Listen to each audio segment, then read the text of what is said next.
d'esprit assez vide.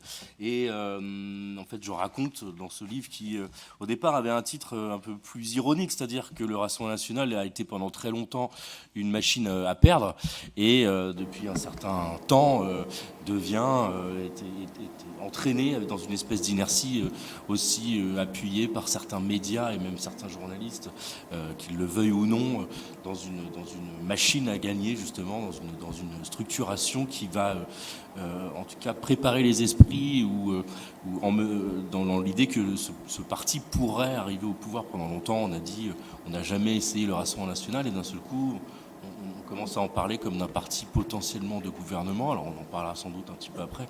C'est un parti qui est évidemment incapable de gouverner, mais qui, pour beaucoup, devient d'un seul coup la réponse à beaucoup de maux de la société. Ils ont récupéré beaucoup de gens déçus du macronisme. Alors, ça pourrait être la population entière, mais c'est de plus en plus puissant, c'est de plus en plus fort. J'ai commencé ce livre il y a 2 ans, mais il y a des éléments d'enquête qui partent de ma première observation du Rassemblement national dès 2017, où à l'époque le numéro 2 du Front national s'appelait Florian Philippot, qui avait déjà une stratégie de... comment dire, j'allais dire dédiabolisation, mais le mot est inventé par le Rassemblement national, qui s'est pendant longtemps considéré diabolisé par les médias, et donc a inventé la dédiabolisation. Donc ils ont commencé à dire que ils avaient une nouvelle stratégie, et cette stratégie s'appelle donc cette dédiabolisation. Donc on commence à être de plus en plus avenant avec les médias, on fait de plus en plus de plateaux, et ceux-ci ont été servis, ont même en ont redemandé assez vite.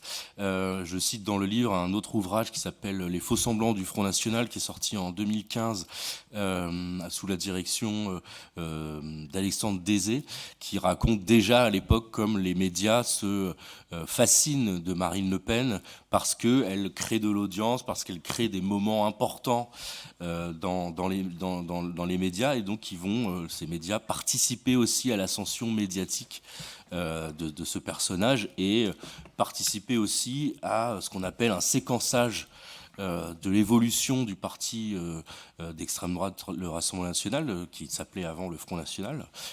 D'ailleurs, ce nom n'est qu'une nouvelle appellation de ce parti qui a changé en 2018, mais c'est toujours le même, avec les mêmes cadres, les mêmes personnes qui sont en arrière-plan, dans les coulisses, mais qui participent de plus en plus en se formant, en étant de plus en plus préparés, en étant de plus en plus doués à l'ascension justement de ce parti d'extrême droite.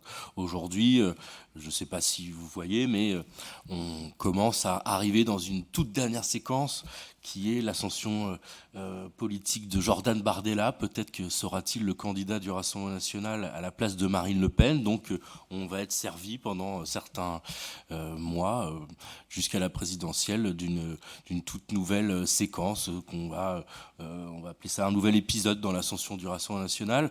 C'est-à-dire les médias ont besoin, pour alimenter leur récit de nouveautés, de nouveaux personnages à construire et de nouvelles histoires à raconter, parce que c'est assez ennuyeux finalement de toujours raconter la même chose sur le Rassemblement national. C'est-à-dire que c'est un parti qui a été fondé par d'anciens néo-nazis, des adorateurs de l'OAS, un anti-gaullisme acharné, et des collaborateurs, des collabos par pelle. Donc oui, évidemment, on ne peut pas écrire que ça sur l'Assemblée nationale, parce que les médias, dans cette inertie, se fascinent justement pour cette nouveauté. Donc ce sera aujourd'hui Jordan Bardella. On parlera peut-être au cours de cet échange de ces séquences inventées par le parti pour montrer qu'il a mué, et qui en fait est une construction absolue et totalement fausse. Voilà. Alors, les médias parlent depuis déjà pas mal de temps de dédiabolisation du Rassemblement national. Quand ça a commencé, à l'initiative de qui, dédiabolisation par rapport à quoi, quels obstacles le Front national puis Rassemblement national en 2018, c'est ça, voit à son arrivée au pouvoir. Enfin, quels obstacles il cherche à lever, et comment? Alors, en fait, donc ce terme donc inventé par le Rassemblement national et cette stratégie est vraiment très ancienne. Même à l'époque de Jean-Marie Le Pen, on commençait à vouloir sortir du petit groupuscule tel qu'il était violent, très agressif, sous la personnalisation de Jean-Marie Le Pen, donc un personnage que vous connaissez, bon, qui est décédé aujourd'hui, mais qui multipliait les polémiques, les sorties racistes, antisémites, qui faisait parler de lui, qui était par ailleurs aussi un tribun, et donc qui faisait monter une espèce de hargne et de rage autour de lui. Mais les cadres du Front National de l'époque ont vu assez vite que cette stratégie était quand même assez néfaste pour arriver au pouvoir, c'est-à-dire de gagner plus de 50% des suffrages dans une élection présidentielle, ce que n'a jamais réussi à faire évidemment Jean-Marie Le Pen, ni Marine Le Pen. Excuse-moi de t'interrompre, mais quand je dis les cadres de l'époque, on est dans quelle époque? Parce que alors, par exemple, Jean-Marie Bruno Le Pen, Maigret, ouais. en 2002, il est au second tour. Oui, il est au second tour. Alors, pour plein de raisons, ça, on peut en revenir dessus, notamment l'échec de la campagne de Lionel Jospin, le fait que Jacques Chirac était quand même assez bas et assez peu finalement populaire, et puis le délitement de la gauche à ce moment-là. Mais il n'empêche que Jean-Marie Le Pen a commencé son ascension il y a très longtemps. Il est invité à l'heure de vérité en 1984, et là les Français le découvrent un petit peu mieux.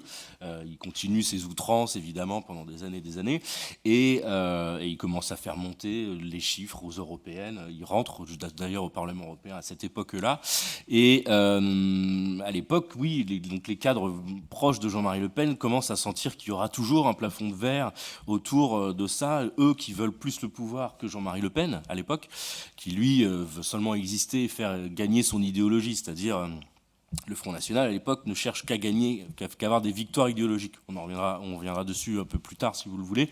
C'est-à-dire que c'est sa stratégie au départ. Donc, même que la droite aujourd'hui soit absolument dans les thèmes et dans le discours du Rassemblement national est une parfaite erreur en imaginant qu'ils vont récupérer les votes. En fait, ils ne font que le faire grossir et le faire gagner. Donc à l'époque, Bruno Maigret et d'autres tentent d'avoir une stratégie plus notable, c'est-à-dire de former des cadres. Il y a toute une stratégie de formation des cadres pour les rendre un peu plus acceptables. Là, on est fin des années 90. C'est ça, on est dans la fin des années 90. Tout cela va évoluer. Bon, il y a à la fin des années 90, il y a la scission avec les maigretistes, des stratégies différentes, et le Front National qui est en fait à l'époque une PME au service de Jean-Marie Le Pen et donc de sa famille, de ses cadres, donc pour l'enrichir, pour le faire grossir, va commencer à se transformer, à muter en quelque chose qui va essayer de s'approcher du pouvoir. Alors évidemment, en 2002, Jean-Marie Le Pen ne s'attend pas à être au second tour. Et d'ailleurs, je ne sais pas si vous vous souvenez des images, il est complètement perdu quand il est filmé. Il ne sait pas du tout comment il pourrait former un gouvernement. D'ailleurs, il ne le fera jamais, mais il est incapable de faire tout ça. Et cette stratégie va vraiment évoluer à partir de 2011, quand Marine Le Pen va prendre la tête du Front National. C'est-à-dire qu'elle va commencer à essayer de tourner le dos aux personnages les plus sulfureux du parti, en tout cas de le faire bruyamment. C'est-à-dire que dès qu'on croise quelqu'un qui lève le bras, qui est photographié avec des néo-nazis, il est tout de suite mis de côté. Ce qui ne veut pas dire qu'on fait un ménage absolu du Front National, parce qu'en fait, ils existent encore. Pierre Plotu et Maxime Massé ont sans doute développé ça quand ils sont venus ici, à chaque élection, depuis des années et des années, aux législatives ou plein d'autres, aux municipales. On voit des candidats qui sont des adorateurs du Troisième Reich, voire des choses un peu moins graves, mais qui sont tout aussi racistes ou plein de choses comme ça. Donc ces gens sont les mêmes. Mais elle commence bruyamment donc à faire le ménage autour d'elle de gens pour essayer de se montrer plus appréciable.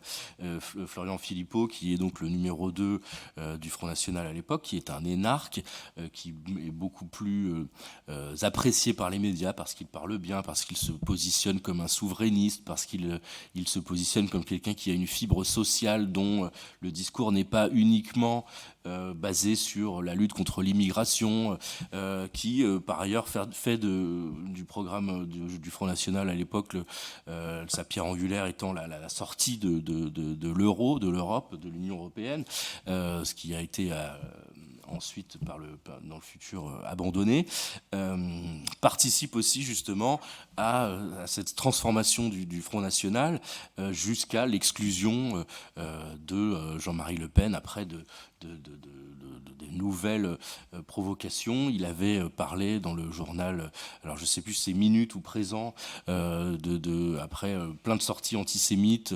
Il avait dit qu'il ne pensait pas que le maréchal Pétain était un traître de la nation. Il avait dit que la démocratie était quelque chose, il fallait lutter contre la démocratie. Et je ne sais plus qu'il avait dit, il avait évidemment réitéré ses propos sur les chambres à gaz.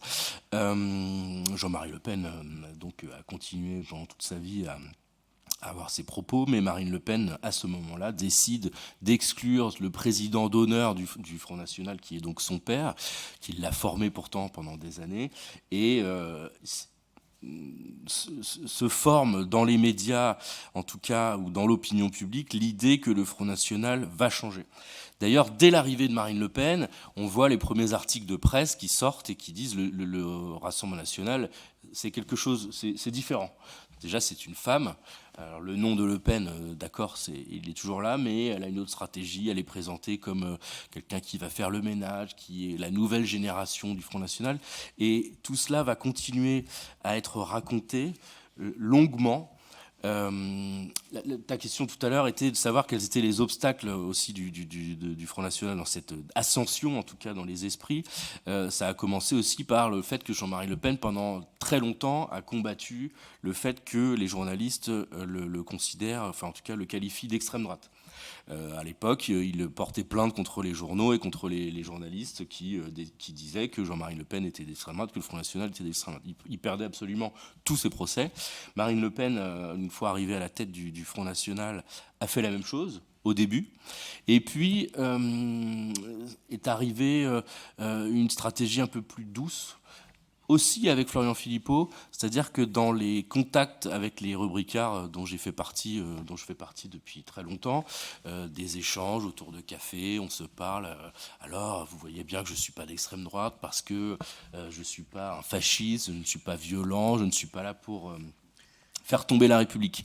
Et petit à petit, le terme a commencé à disparaître des articles de presse, à disparaître des discours, parce que on disait, oui, c'est vrai, l'extrême droite, on ne peut pas qualifier le Front National d'extrême droite quand on les compare à des nervis d'extrême droite radicaux qui sont extrêmement violents, qui marchent pour la commémoration de C9M que vous avez dû voir à Paris ces derniers jours. Ce ne sont pas les mêmes. C9M, il faut un petit peu expliquer ce que c'est. Alors c'est le comité du 9 mai qui tous les ans depuis des années se réunit à Paris pour à la mémoire d'un ancien militant du GUD, qui est un ancien groupuscule très violent, l'université, qui en fait faisait des violences de rue, voilà, d'extrême droite absolue, et dont plusieurs des anciens chefs étaient des adorateurs de néo-nazis notamment.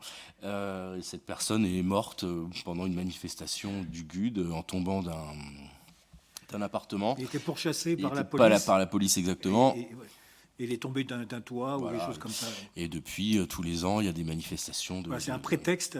Un prétexte pour des démonstrations de force, voilà, de la mouvance d'extrême droite, t-shirt noir, croix celtique, Europe Jeunesse Nation Révolution, des croix gammées sur le bras, et puis vous avez vu sans doute dans Libération des bras levés, des bras tendus et des saluts hitlériens. Voilà. Si je peux me permettre, ici à Clermont, il y a un groupe qui s'appelle le CNC, le Clermont non conforme. Une enquête avait été faite par Héloïse Lebourg de Mediacop sur eux. Et ces gens-là se retrouvent au mois de mai à Paris et font partie des gros bras qui encadrent la manifestation. Avec un certain Ce Duprat. sont des gens de Clermont, dont un certain Duprat. Voilà. Vous avez pensé à François Duprat, un militant négationniste qui est mort assassiné, je crois, en 1976. Marine Le Pen donc commence à s'entourer de personnes qui vont avoir une stratégie médiatique. Vraiment, elle a compris que un des derniers verrous de sa normalisation se faisait aussi au contact des rubricards, donc des journalistes qui sont en charge dans les médias de suivre le Front National. Et elle va embaucher une de ses vieilles copines qui s'appelle Caroline Parmentier, donc une ancienne journaliste d'un magazine d'extrême droite qui s'appelle Présent, très conservateur. Elle est anti-avortement, elle est ouvertement raciste, anti-immigré, mais elle prend une stratégie de séduction envers les journalistes, commence au départ à aller voir chacun un par un en leur disant voilà, arrêtez de mettre des photos de Marine Le Pen qui ne la met pas en valeur, vous mettez toujours des photos d'elle où elle est comme ça, il faut arrêter, s'il vous plaît, puis petit à petit, arrêtez de mettre le terme extrême droite, et puis vous aurez un petit peu des bonbons, vous aurez le droit à des off, vous aurez le droit de participer un peu plus aux échanges avec les cadres du Rassemblement national, sinon on va vous écarter de tout ça, ce qui est arrivé plusieurs fois à Libération par ailleurs. Est-ce que tu peux citer un ou deux exemples de ces pressions ou de... Bon, oui, bah, c'est assez régulier. Moi, j'ai été viré d'un meeting à Fréjus parce que j'avais fait un portrait un petit peu trop dur de David Racheline, le maire de Fréjus. Je sais plus on l'avait titré le David Racheline du petit chose au grand faillot. Ça racontait son ascension au Front National. Un ancien proche d'Alain Soral qui avait des posters de Jean-Marie Le Pen dans sa chambre quand il était adolescent. Il faut quand même imaginer le personnage. D'ailleurs, on a vu après comment il avait évolué, c'est-à-dire qu'il a repris les mains de la mairie, il est tombé tout de suite dans les affaires de clientélisme immédiate, corruption, il a absolument corrompu, se faire offrir des montres de luxe contre des marchés publics ou des choses comme ça, tout en ayant une idéologie effectivement extrêmement négative, en coupant les subventions de tous les centres sociaux et de tous les endroits où pouvaient se trouver des immigrés. Voilà, donc oui, on a fait ce portrait dans Libération il y a quelques années, et ça n'avait pas du tout plu à David Racheline qui avait dit non, Libération ne viendra pas au meeting. Finalement, on avait fini par réussir à rentrer. Donc des journalistes qui font de vilains papiers sur ce parti politique sont punis, voilà, c'est ça. Sont punis. Exactement. Je suis d'une époque plus ancienne où là, les journalistes pouvaient se faire casser la gueule. Oui. Alors ça, c'est fini. C'est terminé. C'est fini. Bon, il y a toujours les gros bras autour de Marine Le Pen, le département protection sécurité, le DPS. Je croyais qu'il n'existait plus. Ah si, il est toujours là. Ils sont toujours là.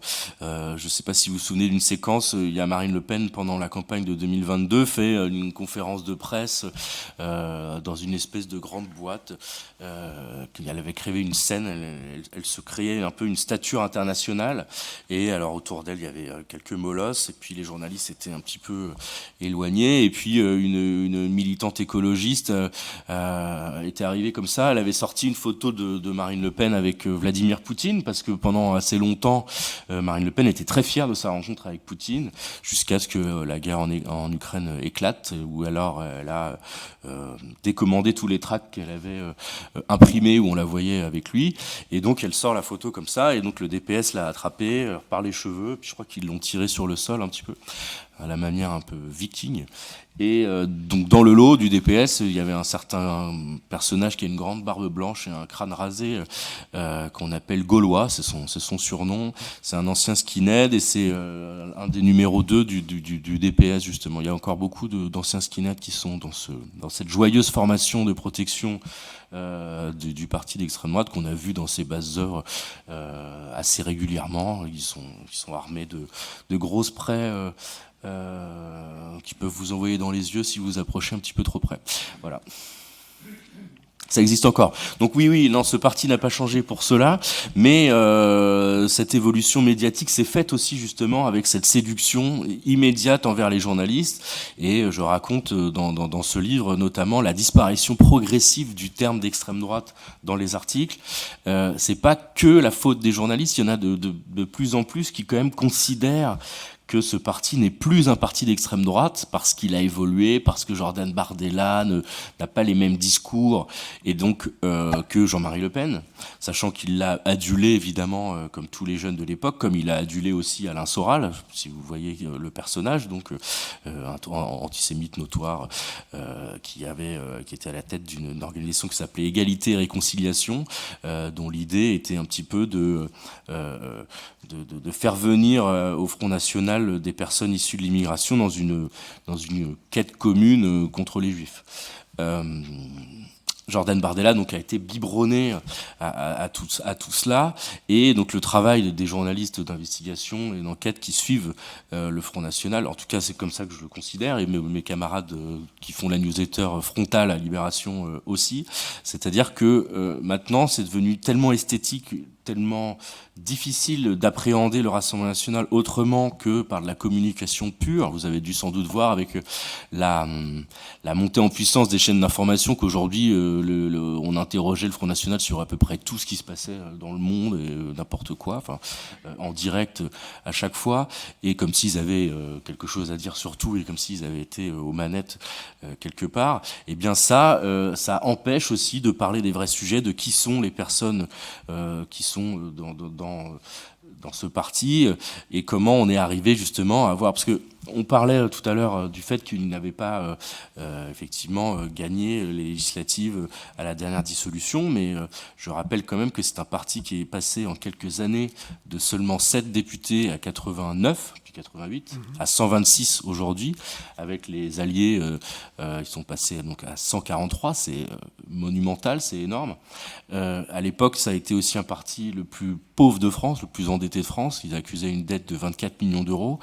Et le fait d'arriver en force à ce point-là à l'Assemblée nationale va lui permettre d'obtenir des dotations publiques de l'État, comme ce qui est tout à fait normal et légal, d'environ 18 millions d'euros par an. Donc en fait, le Rassemblement national qui, on en parlera peut-être, a vécu d'argent public, a triché pendant des années pour réussir à exister dans l'espace médiatique, va devenir l'un des partis les plus riches de France, et donc d'autant plus dangereux qu'il est non seulement n'a plus de problème pour faire campagne et être et vivre avec des moyens, mais aussi faire venir à eux des gens qui vont être attirés par l'appât du gain, et surtout qui sont également sponsorisés d'une certaine manière par des milliardaires identitaires qui ne pensent qu'à une chose: faire gagner l'extrême droite et les idées de l'extrême droite contre la gauche. En 2018, dans le livre, j'ai trouvé le terme que je n'avais jamais vu jusqu'alors, de désenclavement du parti, et notamment à travers la venue de transfuges, d'autres. Est-ce que tu peux parler de certains d'entre eux? Bien sûr. Et aussi, je veux dire, pour moi, quelqu'un dont on reparlera probablement plus tard, c'est Jean-Yves Le Gallou, qui, à travers le Club de l'Horloge, et puis des militants du GRES, de la revue Éléments, etc., prône depuis fort longtemps, la guerre culturelle et la conquête des esprits, et aussi une sorte d'union des droites. Et j'ai quelquefois l'impression que là aussi, c'est en train de se faire. Alors, tout à fait. Alors, le Club de l'Horloge, le GRES, Jean-Yves Le Gallou, sont des cercles de réflexion qui ont cherché, comme une espèce de gramscisme de droite, à gagner la bataille culturelle auprès des esprits de partis politiques qui sont, plus républicains. Pendant des années, ils ont cherché à infiltrer par les idées surtout le RPR, donc la droite dure, avant l'UDF, le RPR, avant que ça soit fondu dans l'UMP. Et petit à petit, pendant des années, ils ont fini par se décaler un peu plus vers le Front National, en tout cas à chaque fois en essayant de chercher le candidat qui va qui allaient diffuser leurs idées. Jean-Yves Le Gallou, c'est l'inventeur, en tout cas c'est celui qui va écrire pour la première fois donc un livre qui s'appelle La priorité nationale, qui théorise sur le papier l'idée que les Français de souche devaient obtenir plus de droits que les autres partout, dans n'importe quel cas, des emplois. C'est un petit peu la pierre angulaire du programme du Front National depuis quasiment sa création, et en tout cas depuis que ça a été réfléchi et démocratisé par Jean-Yves Le Gallou. Donc oui, aujourd'hui, on voit une démocratisation, en tout cas dans les esprits, des idées du Front National et du Rassemblement National dans d'autres partis politiques. On entend dans les bouches de responsables politiques, même de la Macronie par ailleurs, et de droite beaucoup, dans une espèce de surenchère verbale, un petit peu dans une stratégie de recopier ce qu'avait fait Nicolas Sarkozy en 2007, c'est-à-dire de grappiller sur les terres du Front National en se vendant plus rassurant et en tout cas plus acceptable. C'est une stratégie qui est vouée évidemment à l'échec et qui ne servira jamais qu'à faire gagner l'extrême droite. Il y a un livre très intéressant qui vient de sortir d'un historien qui s'appelle Johann Chapoutot, qui revient, alors sans faire de parallèle avec l'Allemagne nazie, mais qui raconte à quel point à l'époque de grands industriels et la droite s'étaient alliés dans une espèce de tentative d'union des droites pour surtout faire perdre ce qu'ils considéraient comme le bolchevisme culturel, ce qu'on appelle aujourd'hui le wokisme, et des industriels qui, notamment médiatiques, qui donnaient à peu près toute leur fortune pour faire monter Adolf Hitler, qu'ils avaient considéré comme une personne qu'ils pouvaient utiliser. Et en réalité, évidemment, ils se sont fait doubler, toutes ces personnes ont disparu dans les poubelles de l'histoire, mais ont participé à l'ascension, en tout cas, d'Adolf Hitler. Bon. C'est exactement ce qui se passe aujourd'hui. On peut faire, alors évidemment, l'anachronisme est évident, mais on voit aujourd'hui des discours, des lissages, une tentative de récupérer ce vote dans une surenchère verbale. On voit aujourd'hui, là, dans la bataille entre Bruno Retailleau et Laurent Wauquiez, l'idée d'aller récupérer plus tard, en tout cas, dans une tentative peut-être de se présenter à la présidentielle de 2027, les miettes de ce qui restera d'un Rassemblement National sans Marine Le Pen. En tout cas, je crois que c'est le pari qu'ils font. Et en fait, ce que dit aussi Chapoutot, et ce que je crois, c'est que de tout temps dans l'histoire, le fait de parler comme le Front National, comme l'extrême droite, ne sert finalement qu'à le faire grandir, le faire grossir. Un des cadres du Rassemblement National avec qui j'ai passé pas mal de temps, comme beaucoup d'ailleurs, j'ai cette chance, m'avait expliqué de toute façon la base de l'idée du Rassemblement National, enfin en tout cas de l'extrême droite, c'est de gagner par victoire idéologique. C'est dès qu'on a récupéré quelque chose, l'idée c'est simplement d'aller plus loin. Donc dès qu'on les fait gagner sur je sais pas moi, la loi immigration, la prochaine fois le Rassemblement National dira non, on peut encore aller beaucoup plus loin. Et c'est comme ça qu'on arrive aujourd'hui justement on a vu aussi aux législatives, surtout les précédentes, des cadres centristes qui faisaient un signe égal entre la France insoumise et le Rassemblement National en disant moi, je préfère pas choisir. Et la disparition un petit peu aussi du vote utile contre le Rassemblement National. Et ça, c'est quelque chose qui a vraiment pris ces dernières années dans une crainte de la gauche, par la bourgeoisie et par le capitalisme, et par l'idée que Marine Le Pen, finalement, servait des intérêts plus intéressants pour eux, avec un programme qui glisse légèrement vers un libéralisme économique de temps en temps. En tout cas, c'est ce que cherche à faire aujourd'hui Bardella. Et que c'était comme ça qu'on pouvait l'avoir au pouvoir. Mais ils ne se rendent pas compte, et ça, j'en parle aussi dans le livre, mais quand le Rassemblement National a le pouvoir, il ne le lâche pas. Et surtout, il fera tout pour l'avoir encore plus. Je ne sais pas quelle était ta première question, j'ai oublié. Sur le désenclavement. Alors, oui, les transfuges, comment les passages. Bon, les passages de la droite à l'extrême droite ont toujours existé, mais Oui. plus récemment, on a vu certaines figures, voire même, il y a une figure de la France insoumise, je ne sais pas si elle est mentionnée dans le film, dans le film, dans le livre, Cotarac, oui. Andréa Cotarac de Lyon, qui était à la tête d'une association étudiante, et puis après il était... Alors son rôle dans LFI est assez vaporeux, hein, je crois que personne ne se souvient de lui. Il y a eu aussi, là aujourd'hui, il y a le directeur de cabinet de Marine Le Pen s'appelle Ambroise de Rancourt, c'est un Versaillais ancien de Sciences Po, de l'ENA, qui était pianiste professionnel avant, et qui raconte qu'il était lui-même pro-Mélenchon parce qu'il a, pour preuve, un blog où il a écrit un jour un texte qui ressemble un petit peu, en tout cas qui reprend des éléments de langage de Jean-Luc Mélenchon.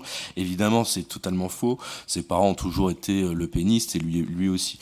En fait, je vous parlais tout à l'heure de l'idée qu'il fallait nourrir les médias, qu'il fallait nourrir le débat public de nouveaux épisodes pour qu'on ait toujours l'impression qu'il se passe quelque chose de nouveau. Et donc le Rassemblement national a inventé donc le terme de dédiabolisation, puis ensuite le désenclavement, on va y revenir tout de suite. Ensuite, ça a été la normalisation. Après, ça a été, alors je me souviens de collègues du Monde qui disaient on a trouvé un nouveau terme après l'arrivée de tous ces députés à l'Assemblée nationale avec des belles cravates et des beaux costumes, c'est la notabilisation. En fait, on cherche toujours à trouver quelle va être la prochaine étape qui va permettre peut-être à Marine Le Pen d'arriver au pouvoir. Qu'est-ce qui lui manque aujourd'hui? Alors, il faut qu'elle se notabilise, il faut qu'elle se forme, il faut qu'elle s'intellectualise peut-être. Et donc, tout ça, c'est servi par les cadres du Rassemblement national qui vont souffler aux oreilles des journalistes. Aujourd'hui, on est passé au désenclavement. Alors ça, c'est en 2018. Effectivement, le Front National se rebaptise le Rassemblement national. Alors tout de suite, un Rassemblement national, il faut rassembler. Et donc ils avaient gardé sous le coude un ancien ministre très à droite, qui a été un court temps ministre de Nicolas Sarkozy, qui s'appelle Thierry Mariani, qui est par ailleurs assez proche, en tout cas qui aime beaucoup Vladimir Poutine, qui a fait quelques voyages de propagande en Russie et aussi en Syrie. Personnage qui s'est vendu à l'UMP, qui essayait de revenir un petit peu dans une carrière politique au moment des européennes, n'avait pas trouvé de repreneur. En tout cas, personne lui avait proposé un nouveau mandat.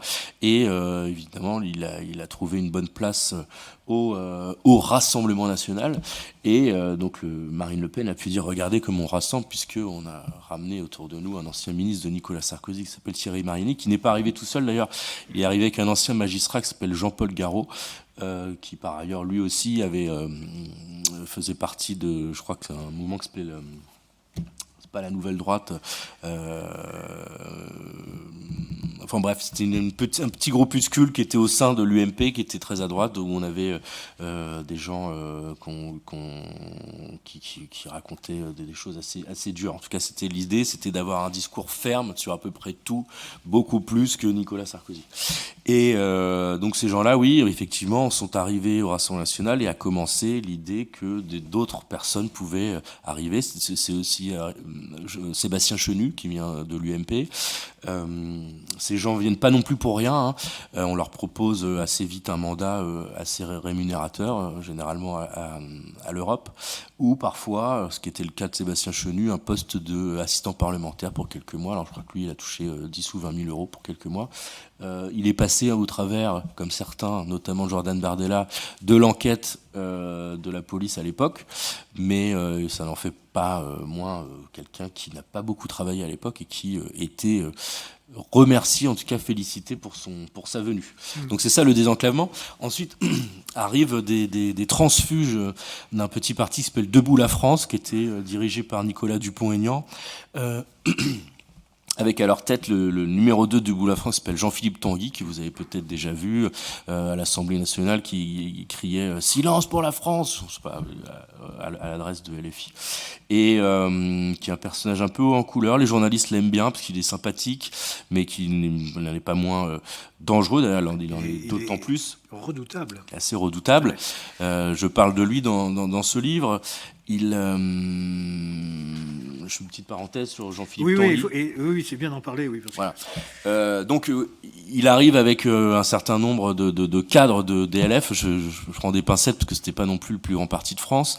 Et toutes ces personnes vont se trouver des postes, en tout cas des places réservées aux législatives qui vont suivre.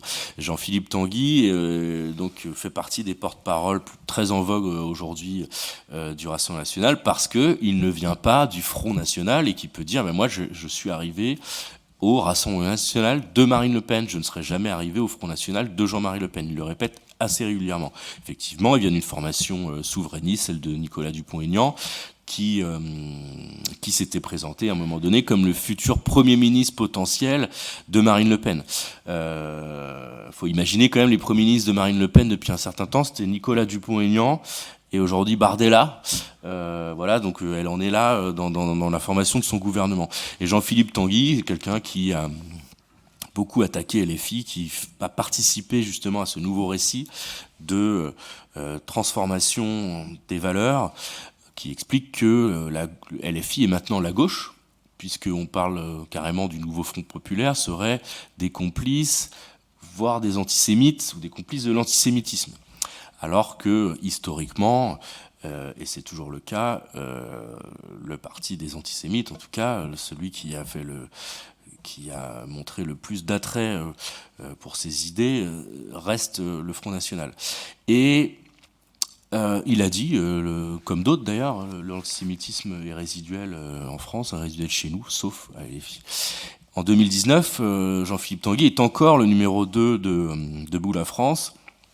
Et il a eu des petites embrouilles avec des gens de l'extrême droite, notamment la fille d'un financier qui s'appelle Charles Gave, qui est millionnaire. Elle s'appelle Emmanuelle Gave, c'est une avocate.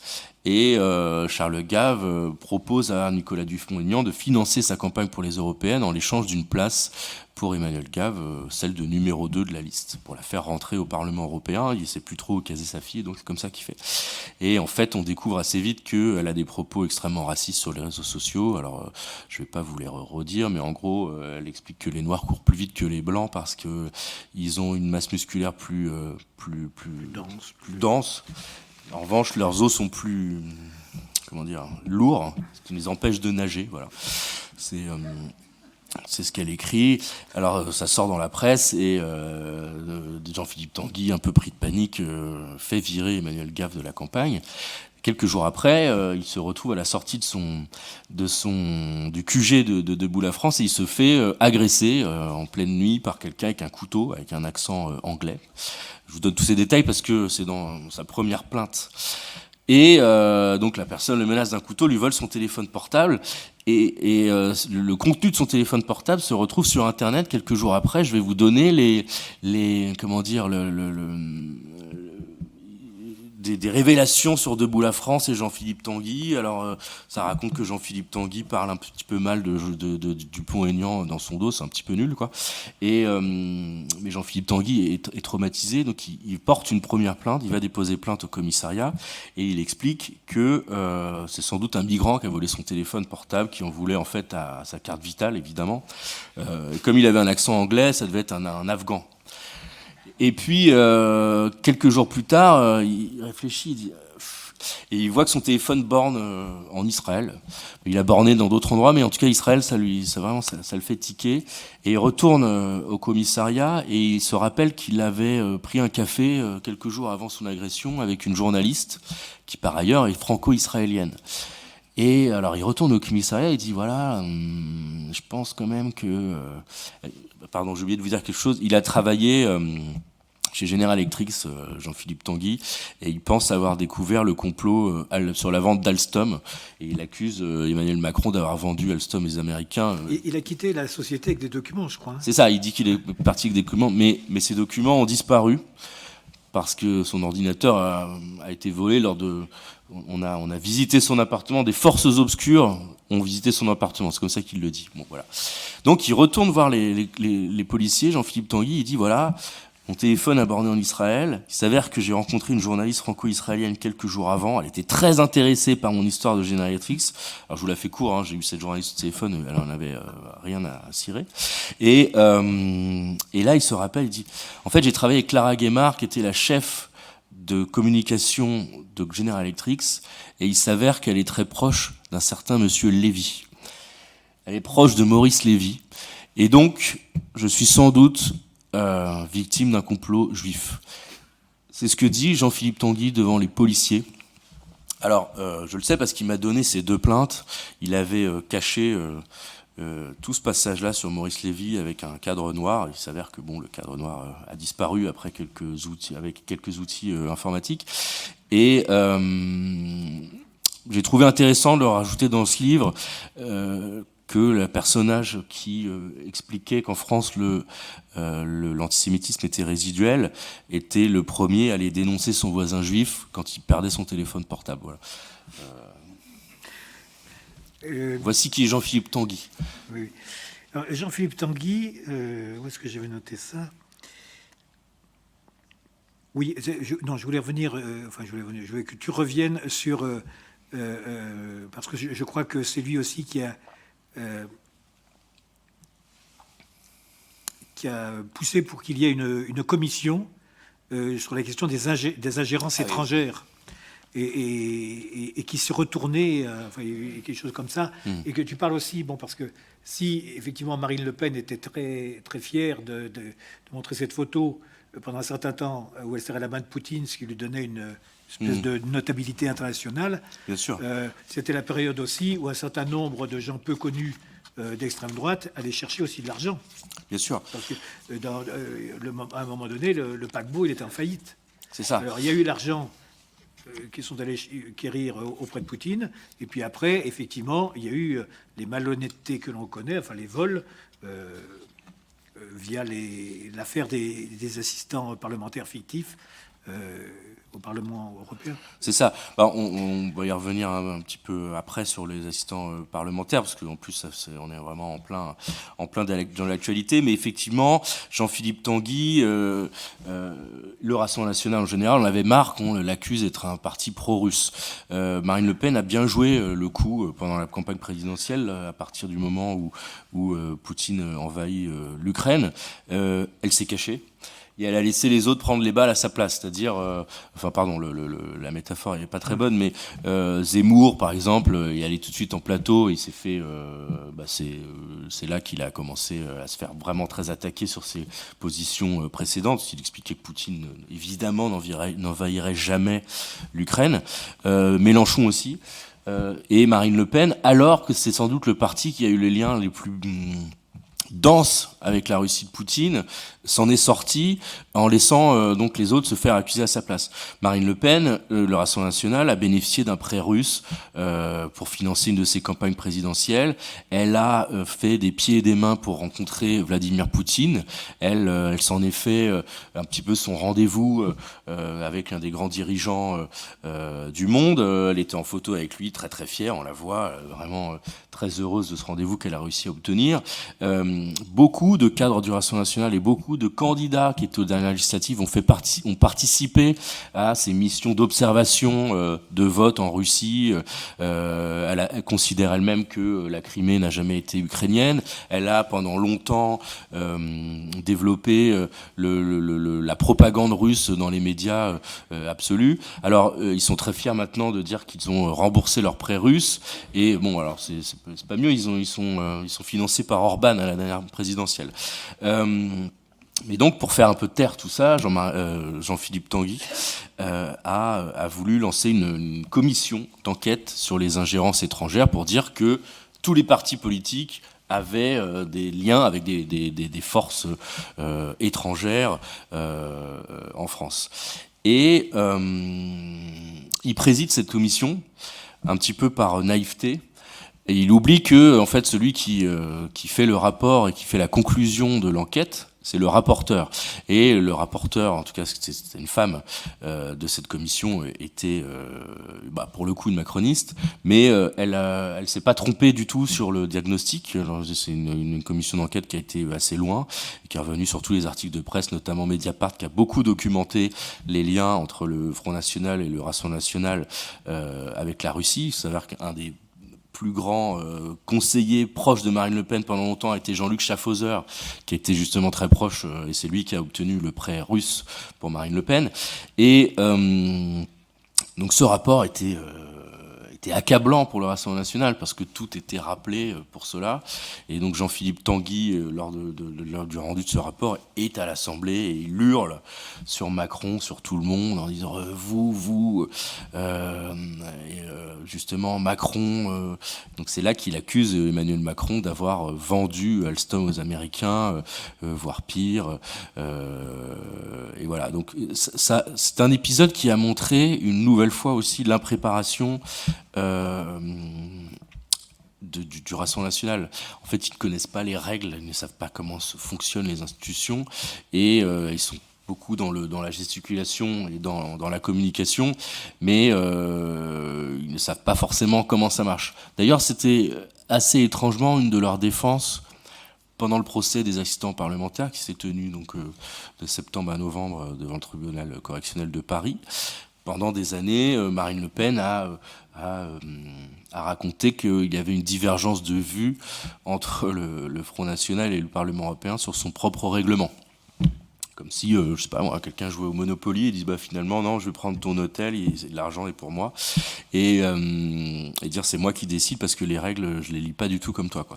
En fait, ils ont raconté pendant très longtemps qu'ils ne comprenaient pas les règles du Rassemblement National, alors qu'en fait, ils les connaissent très très bien. Ils ont utilisé cette institution pendant des années, qu'ils ont en horreur, hein, c'est un parti europhobe, ça a toujours été, pour prendre le plus d'argent possible, pour ne laisser aucune miette à l'Europe de l'argent qu'ils considèrent comme l'argent de leurs électeurs. C'est-à-dire, les électeurs nous envoyaient à l'Europe. Ils savent que nous sommes europhobes, que nous détestons l'Europe, et donc ils veulent nous donner cet argent pour faire autre chose. Alors qu'est-ce qu'ils ont fait ? Ils ont employé d'autres personnes, le garde du corps de Marine Le Pen, la directrice de cabinet de Marine Le Pen, le majordome de Jean-Marie Le Pen. En fait, tout cela est aussi pour participer, aider à ce que les Le Pen et leurs proches gardent un niveau de vie très élevé. Et avec des salaires vraiment très élevés. Hein. Là, on avait un garde du corps qui gagnait plus que des eurodéputés. Hein. Il y a certains salaires à plus de 9 000 euros par mois. Florian Philippot a croqué aussi. À un moment donné, on le payait pour des études. La sœur de Marine Le Pen, Yann Le Pen, obtenait des cadeaux de fin d'année. Alors, il reste un petit peu sur l'enveloppe d'un eurodéputé. Donc, on va faire une prime de fin d'année pour la sœur de Marine Le Pen, Yann Le Pen. Et elle le dit devant les juges. Hein. Elle dit, c'est ma sœur. Elle avait besoin d'argent, hein, voilà. Alors, à propos d'argent, moi j'ai découvert un personnage dont j'ignorais totalement le nom, un avocat belge. Oui. Guylain Dubois. Ouais. Guylain Dubois. Alors là, un personnage, vous connaissez Guylain Dubois, ça vous dit Alors, si tu peux en dire quelques mots. Alors, Guylain Dubois, c'est pendant des années l'avocat en Belgique de Jean-Marie Le Pen. Et il va devenir aussi l'avocat en Belgique de Marine Le Pen. C'est pas un très bon avocat. Son cabinet est plutôt vide et pour arrondir ses fins de mois, en tout cas pour nourrir sa famille et ses 7 enfants, il est aussi l'assistant parlementaire accrédité de plusieurs eurodéputés frontistes. Au départ, il donne des petits conseils juridiques, puis il fait pas grand-chose. Il devient l'assistant parlementaire de Jean-François Jalc, qui est le juriste en chef du Front National, qui sera plus tard condamné dans l'affaire Jeanne. Je ne sais pas si vous voyez ce que c'est. C'est une escroquerie au kit de campagne inventée par le... C'était la campagne 2017, c'est ça Ça commence en 2012. 2012, 2012. Et là où était l'équipe de campagne, c'est des anciens du GUD, hein, il me C'est semble. ça, Frédéric Chatillon, l'ancien chef du GUD, et Axel Lousteau, donc un ancien membre du GUD, qui sont des proches de très longue date de Marine Le Pen, étaient aussi, et pendant longtemps, et le sont toujours, des prestataires du Front National et du Rassemblement National. Ils étaient à la tête d'une entreprise qui s'appelle Riwal, et qui ensuite s'est transformée en e-politique, qui continue de travailler avec le Rassemblement National et qui continue de récupérer énormément d'argent du Parlement européen. Et à l'époque, en 2012, donc en fait, le Rassemblement National n'a plus d'argent pour faire ses campagnes. Ils ont eu une énorme défaite en 2007. Et donc, les caisses sont vides. Beaucoup de candidats n'ont pas été remboursés. Et donc, ils inventent un montage avec des kits de campagne obligatoires et très chers que doivent prendre les 500 candidats du Front National. Et en fait, c'est une espèce de... comment dire, pyramide de Ponzi. Il n'y a pas d'argent. Tous les gens qui vont être remboursés à la fin de la campagne avancent, notamment les imprimeurs vont avancer l'argent des tracts, les gens comme ça. Il y a une structure qui s'appelle Jeanne Financière, qui a 0 €, qui avance les kits à tous les candidats qui donc font des prêts. Et vont du coup se créer cette énorme masse d'argent qui va permettre aux partis de faire campagne et à tous ces gens de s'enrichir au passage. Et donc en fait, ils n'avaient évidemment pas le droit de faire ça. Les kits étaient à des prix énormes et donc ils ont été tous condamnés. Jean-François Jalles, qui était donc à la tête de cette structure qui s'appelle Jeanne, et également eurodéputé. Il est important, Jean-François Jalles, qu'on va revenir tout de suite après, parce que c'est aussi l'eurodéputé qui va embaucher en tant qu'assistant parlementaire fictif un certain Jordan Bardella dans les années 2015. Guylain Dubois, donc, est assistant parlementaire au Parlement européen de Jean-François Jalles, et là commence à... la délégation FN commence à être embêtée par le Parlement européen, notamment après des lettres de dénonciation à la justice et au Parlement européen, qui est dirigé à l'époque par Martin Schulz, un Allemand, qui est plutôt démocrate, et qui explique que le Rassemblement national utilise des personnes qui sont payées par le Parlement en tant qu'assistants parlementaires pour faire autre chose, qui en fait travaillent pour le Rassemblement national, pour le Front national, pardon, et l'ascension de Marine Le Pen, ce qui est par ailleurs tout à fait vrai. Et le Front national fait une erreur, c'est Florent Philippot qui fait ça, un peu par ego, il publie un gros organigramme avec tous les cadres du Front national de l'époque, et la longue liste de leurs assistants, leurs personnes qui sont à leur service. Alors, Florent Philippot a la plus longue liste. D'ailleurs, dans cette liste apparaît un certain Jordan Bardella, qui est chargé de communication. Et la justice se dit, bon, bah, c'est quand même bizarre, on a un organigramme de gens qui sont au Front National, sauf que ces personnes-là ne devraient pas travailler pour le Front National, puisque moi, je les paye à l'Europe, en tant qu'assistant parlementaire. Et donc se lance cette enquête. Là, le Front National pourrait avoir un réflexe assez logique et dire « Ah, c'est trompé, on va vous rembourser, arrangeons les choses ». L'administration du Parlement européen, c'est vraiment une administration sympathique. C'est pas des gens qui vont vous mettre le couteau sous la gorge, dire « T'as triché » et tout. C'est vrai que les règles sont compliquées et donc on s'arrange. Mais c'est pas du tout ce que va faire le Front National. Il se crée une espèce de riposte à la tête de laquelle se trouve Guylain Dubois, et donc il demande à tous les assistants et tous les parlementaires européens de créer des dossiers, et c'est lui qui va structurer justement ses réponses au Parlement européen et à la justice. C'est assez intéressant d'ailleurs, je fais une mini parenthèse, parce que comme il est avocat, il devrait être payé en tant que prestataire extérieur, et en réalité il est payé en tant qu'assistant parlementaire, donc là aussi il y avait un petit problème. Mais bon, là-dessus la justice n'a rien dit. En tout cas, Guylain Dubois est régulièrement questionné par des eurodéputés sur des assistants parlementaires, jusqu'en 2017, où l'avocat du Parlement européen, qui s'appelle Patrick Maisonneuve, envoie une énorme liste au Parlement européen de tous les assistants parlementaires et de tout ce qu'ils ont coûté à l'Europe, et qui ont tous eu des activités qui les empêchaient d'être assistants parlementaires. En tout cas, ils sont soupçonnés d'être fictifs. On arrive à un montant de 7,3 millions d'euros. Apparaît dans ce grand tableau le nom de Jordan Bardella. Jordan Bardella qui a travaillé effectivement, était assistant parlementaire de Jean-François Jalc entre 2015, pendant 4 mois et demi en 2015, de février à juin. À l'époque, il est étudiant en géographie. Alors, il est nul en géographie. Il a 1,8 de moyenne. Sa meilleure note, c'était en Aikido, où il a 17. Voilà. Sur le reste du temps, c'est vraiment pas terrible. Je dis ça parce que dans sa lettre de recrutement, qui n'est pas signée par Jean-François Jalc, mais c'est une demande de Florian Philippot via un assistant parlementaire, il dit comme Jordan Bardella est étudiant en géographie, on est obligé de le garder à Paris, et donc on doit le prendre comme assistant parlementaire à un salaire de 1 200 € net pour un mi-temps, ce qui fait 2,5 fois le SMIC, ce qui est quand même pas mal. Il devait travailler de 9h30 à 12h30 tous les jours. Bon. Ce qu'il ne fera absolument jamais. En fait, en réalité, il travaille pour Florian Philippot dans sa communication. Et Jean-François Jalc, qui est très embêté, comme je vous disais tout à l'heure, il est juriste, et il se dit qu'il ne va pas être mis en examen une deuxième fois, parce qu'il est déjà mis en examen pour une autre assistante parlementaire, et donc il va falloir trouver des preuves de travail de Jordan Bardella. Guylain Dubois a une idée lumineuse. Il demande à un de ses stagiaires, qui s'appelle Paul, c'est écrit comme ça par mail, j'étais très content de découvrir ce mail. Je te charge de cette mission, si tu le veux bien, montage du dossier de Jordan Bardella. Donc il l'envoie sur un logiciel qui s'appelle Factiva, qui va créer des revues de presse.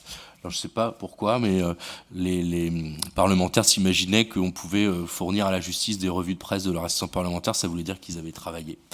Et ce stagiaire qui fait très très bien son travail va fournir une revue de presse très bien détaillée, comme demandé, de 1500 pages. Et Jordan Bardella va venir après, sur les pages, signer chaque semaine la revue de presse, qui dure 4 mois et demi.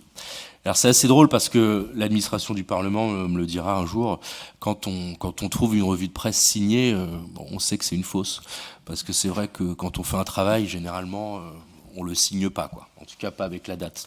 Et Jordan Bardella, il a peut-être pas pensé à ce moment-là, mais il signe tout avec le même stylo pendant 4 mois et demi, avec la même écriture et la même feuille, donc c'est assez grossier. Mais il a quand même travaillé 3 jours pour faire ses faux. Bon, mais c'était 2 ans après son contrat fictif. Et alors ces génies de la...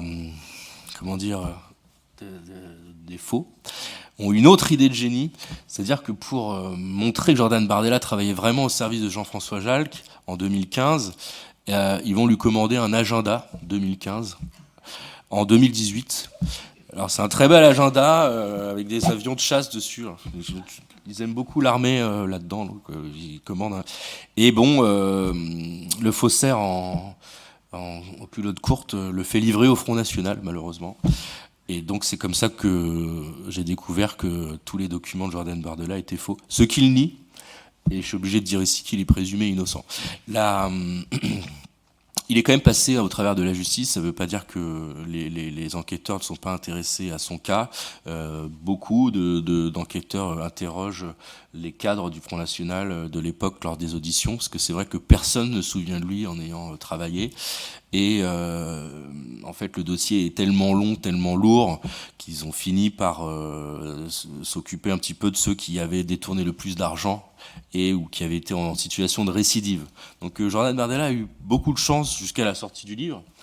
Récemment, il y a une association anticorruption qui a porté plainte, en tout cas qui a saisi le parquet. On verra si une enquête est ouverte. Peut-être qu'un jour il sera condamné. Même si la somme peut paraître ridicule, ça reste 10 000 € qu'il a pris comme ça au Parlement européen sans rien faire. Un peu comme Sébastien Chenu, un peu avant, quoi. Et d'autres. Alors, je fais attention un petit peu au temps qui nous est imparti, parce qu'il faudra bien que la salle puisse poser des questions. Mais avant ça, il y a quelque chose que j'ai découvert que j'ignorais complètement. C'est le groupe... les Horaces. Le groupe des Horaces. Est-ce que vous avez entendu parler de ce groupe-là? Je l'ignorais, mais c'est important dans le dispositif actuelle de conquête du pouvoir, puisque en 2017, manifestement, suite au débat qu'elle avait fait contre Macron et qui avait été un peu calamiteux, le RN s'est dit, bon, il faut qu'on revoie un peu le dispositif, le programme, etc., et qu'on trouve des compétences pour l'opportunité, enfin l'éventualité de plus en plus réelle d'administrer la France. Voilà. C'est vrai que jusque-là, le Front National n'avait pas eu de débat de second tour à faire, puisque Jacques Chirac avait tout simplement refusé de débattre avec Jean-Marie Le Pen en 2002. C'est vrai que dans la stratégie dans toutes les séquences que le Front National et le Rassemblement National ont données aux journalistes dans leur ascension, donc, comme on l'a dit, des diabolisations, désenclavement, normalisation, pour leur montrer qu'ils étaient de plus en plus aptes et de plus en plus proches du pouvoir, ils ont oublié qu'il fallait que ça soit vrai derrière quand même. Et on a vu en 2017 l'impréparation de Marine Le Pen et vraiment le gouffre qui la séparait de la possibilité de diriger le pays. D'ailleurs, les électeurs du Front National, que j'avais beaucoup rencontrés après ça, étaient vraiment dégoûtés. Ils se disent, on nous a pris pour qui, ça nous a humiliés, c'était la honte. Je pense qu'elle était presque complice du système, elle a fait exprès. Vous savez, il y a toujours l'idée selon laquelle le Rassemblement National ne veut pas être au pouvoir, ce qui est tout à fait une possibilité par ailleurs. Là, ils sont quand même dans les meilleurs auspices pour participer à la vie politique sans s'abîmer par le pouvoir, justement. Et à l'époque de 2017, ce qui est assez peu connu, c'est que Marine Le Pen est déjà conseillée par un certain nombre de personnages. Donc, comme je vous disais, pour alimenter le récit sur son action politique, il faut raconter qu'elle est conseillée par des gens très haut placés, très intelligents. Donc on raconte que Marine Le Pen est proche d'un groupe qui s'appelle les Horaces, qui sont... personne ne sait qui c'est, ils ne veulent pas donner leur identité parce qu'ils ont des postes très importants, parce que ce sont des gens très forts, des énarques, certains ministres peut-être, d'anciens ministres, des préfets, des choses comme ça. En réalité, il y a un petit groupe de personnes qui sont... plutôt rejetés dans leur domaine, qui s'ennuient dans des ministères ou qui ont été recasés ici ou là et qui, par ailleurs, ont toujours été proches des idées du Front National. Dedans, il y a un certain André Rouget, qui est encore un proche du Front National.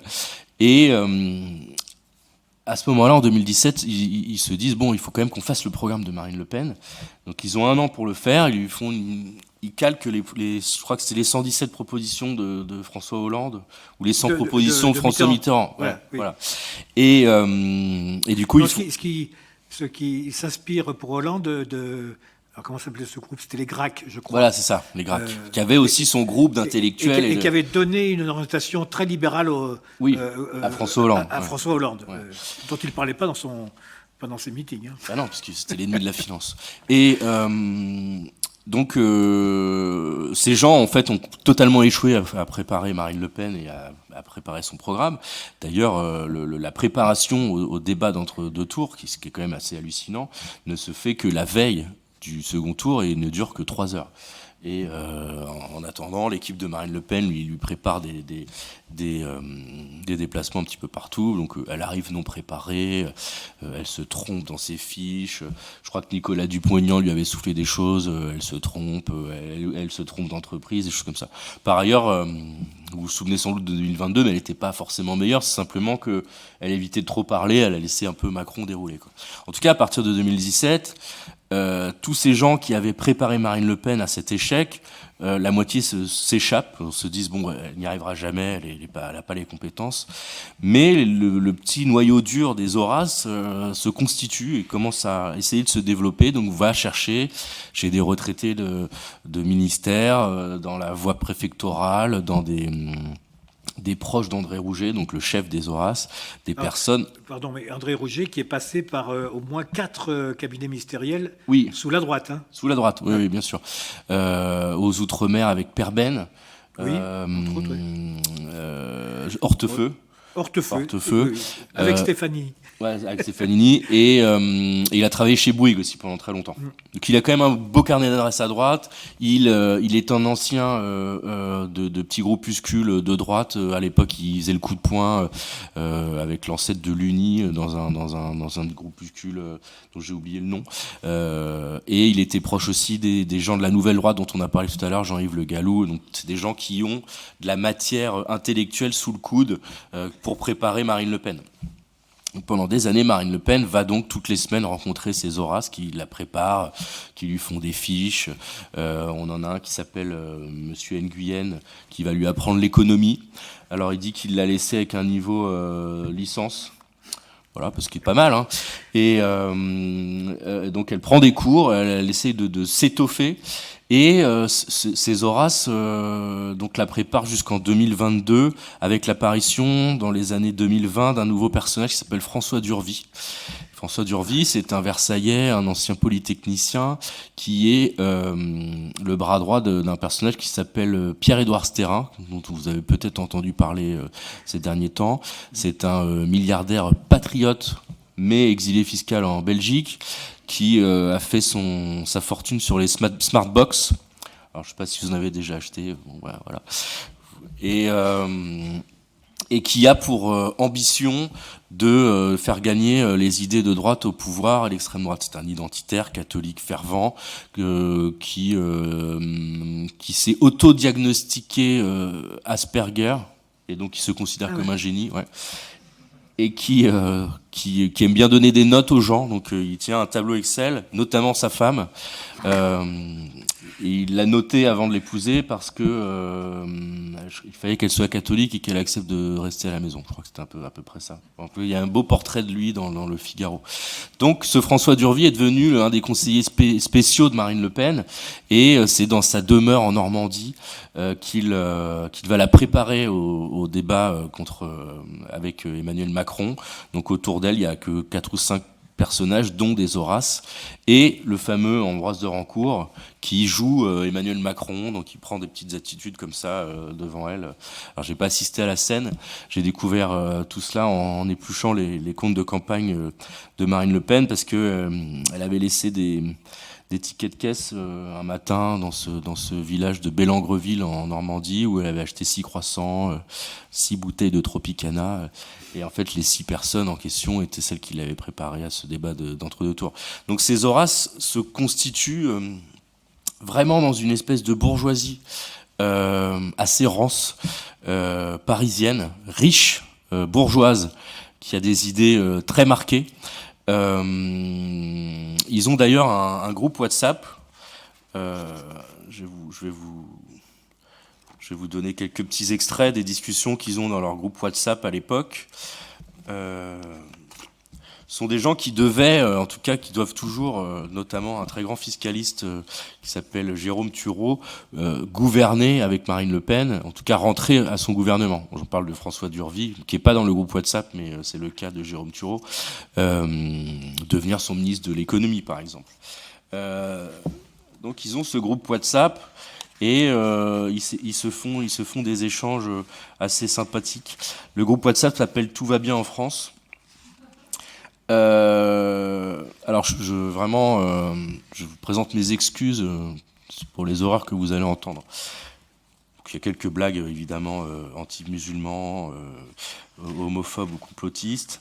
Alors, le pessimiste apprend l'arabe, l'optimiste le français, le réaliste apprend à tirer. Ensuite, on a une photo avec 2 lycéens ivoiriens qui sont expulsés d'un lycée à Carhaix. Alors, 2 membres se lancent dans une discussion un peu jeune pour des lycéens, même s'ils sont probablement mineurs, n'est-ce pas? Et l'autre répond: 2 mineurs, je crois qu'ils n'ont que la gueule noire. On est à un certain Paul, c'est un jour de Gay Pride à Lyon. C'est pas rigolo, cette année, c'est pas le tracteur de SOS homophobie qui sera devant la maison. Pourtant, les années passées, mes garçons préféraient faire pipi depuis les fenêtres sur les chambres, sur les associations plus rigolotes, telles que Gwyn comme un camion ou Rentrons tous en transe. Comme quoi, il n'y a pas que dans la rieuse déchetterie de la faune Aldi Hidalgo qu'on rigole. Chez les Khmers verts lyonnais, pardon, je redécouvre cette expression, cela vaut aussi le détour. Voilà. Alors, je ne vais pas tous vous les donner parce que c'est quand même assez désagréable. Il y avait une dernière une photo où on voyait des migrants dans des tentes à Paris. Et la légende était la suivante. La ville des Lumières accueillera les JO en 2024. Les délégations africaines sont déjà sur place. Et un autre répond, pour des mesures d'hygiène, pas de Karcher, des lance-flammes. Voilà. C'est ça, les intellectuels qui conseillent Marine Le Pen.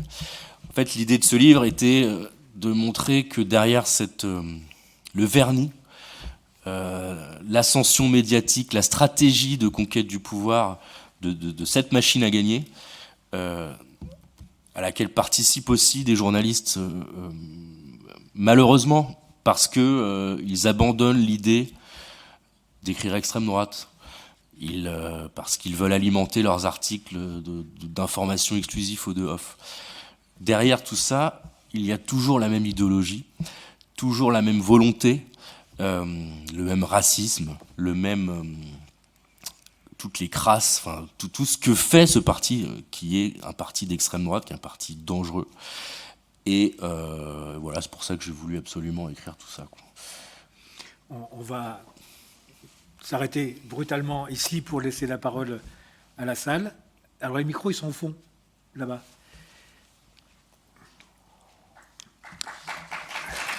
Merci.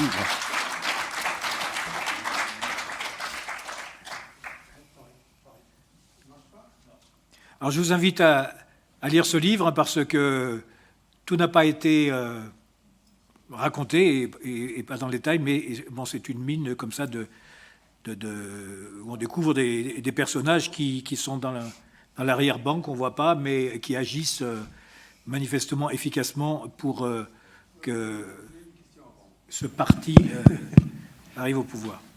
Alors. Comme avant de donner la parole à ceux qui ne le demandent pas encore, je voudrais poser...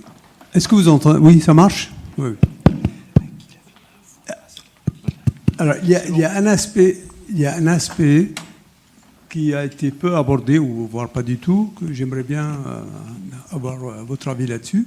C'est sur l'antisémitisme du Rassemblement national, qui a été pendant très longtemps un obstacle majeur à sa progression, à son arrivée au pouvoir, et qui aujourd'hui a l'air d'être complètement annihilé même par la grâce de l'extrême droite israélienne, qui a donné un certificat de bonne conduite au Rassemblement national. Et plus que ça, enfin, il y a une espèce d'union de l'extrême droite même internationale, mais en tout cas très marquée pro-israélienne, qui a donné ce certificat de bonne conduite et de non antisémite au Rassemblement national. Les milieux pro-israéliens en France, qui sont même à l'intérieur du pouvoir, ont l'air aussi d'accepter. Et ça participe énormément, ça participe à la dédiabolisation, mais c'est une question, pour moi, fondamentale. Est-ce que j'aimerais avoir votre avis là-dessus, et quel est le rôle d'abord des milliardaires qui sont pro-israéliens en France dans cette question-là, comment ils sont arrivés là, et quel est le rôle des organisations pro-israéliennes qui sont en France dans la dédiabolisation du Front National, enfin du Rassemblement National. Moi j'ai déjà... Ouais. Alors, il faut savoir que la stratégie du Front National pour draguer ce qu'il considère comme le vote juif n'est pas du tout nouvelle. Jean-Marie Le Pen, déjà, à l'époque, avait la tentation, avant ses propos sur les chambres à gaz, de faire venir à lui ce vote. Il avait même créé un groupe de soutien aux Juifs. Je crois qu'il y avait un seul adhérent à l'époque, qui était un proche de Jean-Marie Le Pen, parce qu'ils ont considéré très tôt que l'un des derniers verrous à faire sauter était justement la question de l'antisémitisme. Ça, Louis Alliot l'a dit plusieurs fois, des chercheuses, notamment Valérie Gounet. On arrivera au pouvoir quand nous aurons fait sauter ce dernier verrou. C'est-à-dire que le dernier plafond de verre, il est ici. Une fois qu'on a perdu ça, il n'y a plus rien qui peut les arrêter. On ne peut plus les diaboliser, entre guillemets. Donc cette stratégie, elle est très vieille. Elle a disparu au moment où Jean-Marie Le Pen a justement eu ses propos sur les chambres à gaz qu'il considère comme un détail de l'histoire. Il en a eu d'autres. Il y a eu évidemment d'autres sorties antisémites de Jean-Marie Le Pen et d'autres membres du Front National et du Rassemblement National. Ces dernières années, donc cette stratégie a toujours continué, notamment avec Louis Alliot, qui a été très longtemps, qui est toujours vice-président du Rassemblement National, qui est maire de Perpignan, et qui a des origines juives de sa grand-mère, je crois, ou de son grand-père en tout cas, et qui déjà dans le passé avait réussi à être accepté dans un voyage en Israël, tout seul, c'était la première fois.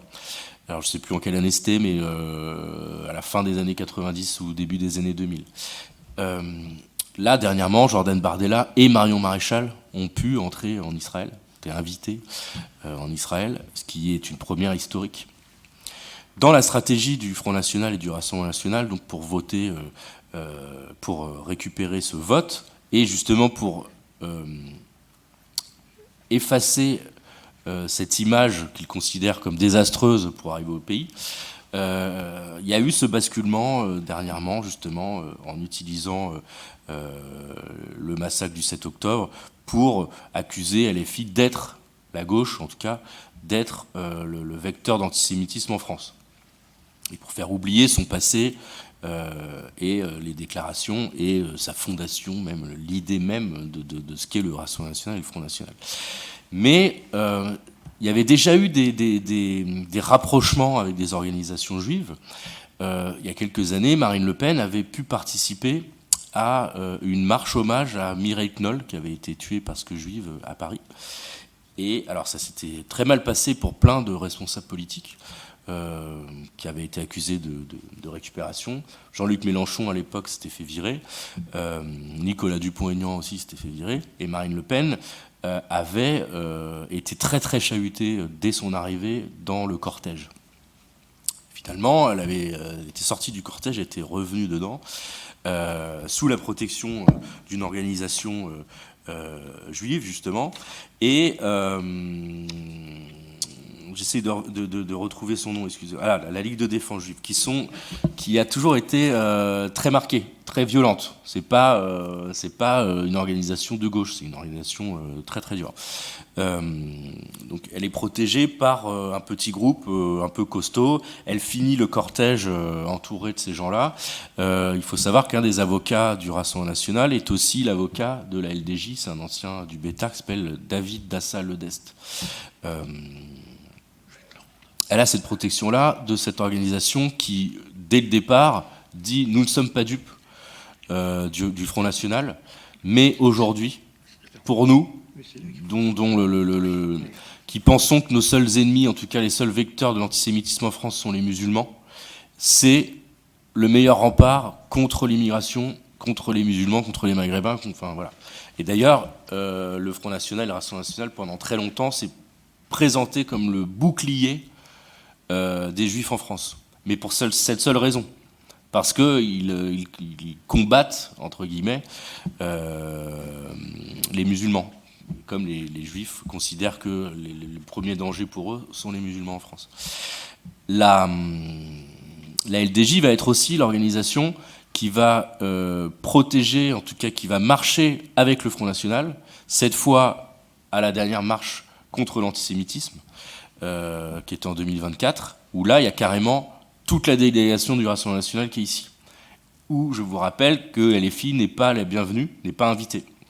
Où quelqu'un qui marche dans Paris, c'est arrivé devant moi, crie Marine Le Pen facho, tu n'as rien à faire là, et se fait lyncher par des gens de la LDJ.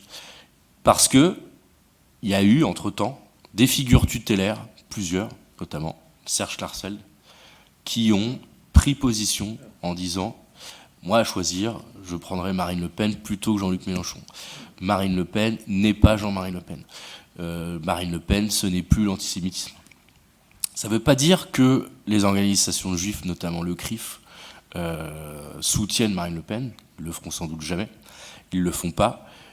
Mais, effectivement, il y a, en tout cas dans les esprits, un glissement du vote pour le Rassemblement national qui se retrouve pas forcément non plus dans les urnes. Les Français de l'étranger en Israël ne votent pas massivement pour Marine Le Pen. Et par ailleurs, en France non plus. Mais on a croisé, il y a eu beaucoup d'études qui ont fait que aujourd'hui, il y a quelque chose qui a changé autour de ça. Et le Rassemblement national en profite. Et moi, je pense que ça va être très difficile de revenir en arrière parce que vous voyez maintenant Jean-Philippe Tanguy qui dit l'antisémitisme est résiduel, en tout cas chez nous.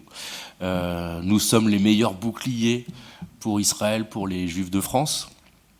Ça va être compliqué de rappeler à chaque fois les faits d'armes de tous quand une candidate aux législatives se promène avec une casquette nazie et que le président du Rassemblement national considère que c'est simplement une brebis galeuse, alors qu'il y en a des troupeaux et des troupeaux à chaque élection.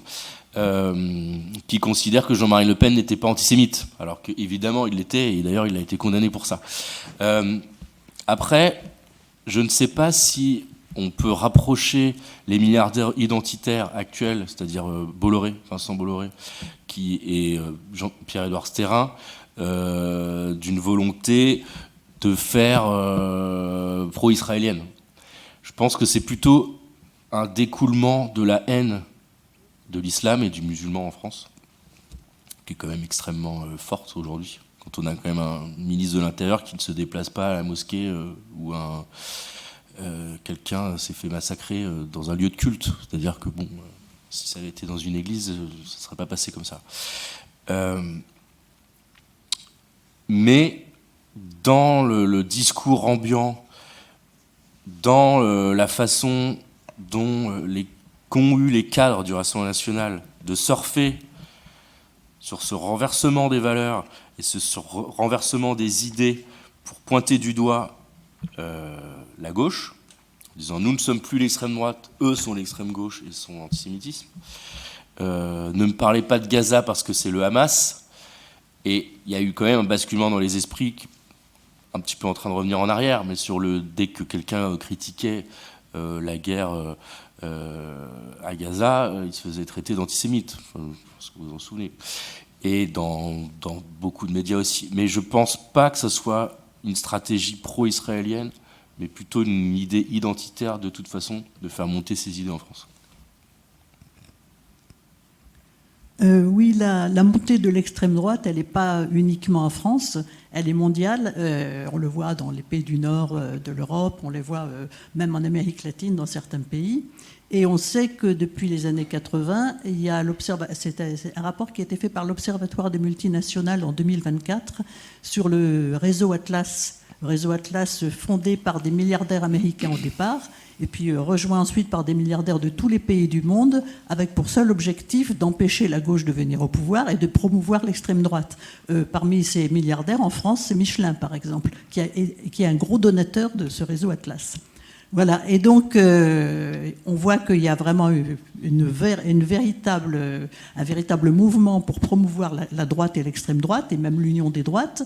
Mais ma question, ça sera, face à ça, alors que vous venez de nous montrer que finalement ils ne sont pas très malins, ils ne sont pas très futés, ils ne sont pas très formés, mais que fait la gauche? Parce que la gauche, on ne l'entend pas, on a l'impression qu'elle est tétanisée par la montée de l'extrême droite et qu'elle ne fait plus rien à part se déchirer au sein du NFP pour dire que c'est la faute de LFI et que LFI est coupable de tout. Et je trouve ça scandaleux que finalement, face à ce danger de l'extrême droite qui est bien réel, la gauche ait cette attitude. Sans faire de politique ou d'analyse politique sur la gauche, que je trouve par ailleurs très silencieuse, en tout cas qui n'arrive pas à reprendre la main sur le discours, sur le projet politique. Ce que je constate aussi, c'est qu'il y a une prise de parole confisquée par l'extrême droite, aussi, dans les médias, qui empêche la gauche de prendre la parole sans se positionner devant ou en réponse à des positions de l'extrême droite. Le réseau Atlas a dans ses membres des personnes qui font partie du projet Périclès de Pierre-Édouard Stérin, par ailleurs. Sont les mêmes gens, c'est la même idée du capital qui fait gagner la droite ou l'extrême droite, en espérant en tout cas la tenir, la maintenir, pour faire perdre la gauche, pour la manger en fait. Et ils utilisent l'épouvantail de LFI et de Jean-Luc Mélenchon pour continuer à faire prospérer ces idées, et d'ailleurs le macronisme en profite énormément. La gauche... Et je crois qu'elle est assez affaiblie, notamment par ses divisions, et sur son incapacité aussi à comprendre l'extrême droite. Et il y a beaucoup de responsables politiques, qui sont à droite ou à l'extrême droite, qui ne comprennent pas l'extrême droite, qui pensent que, effectivement, ce sont des gens incompétents, pas très malins.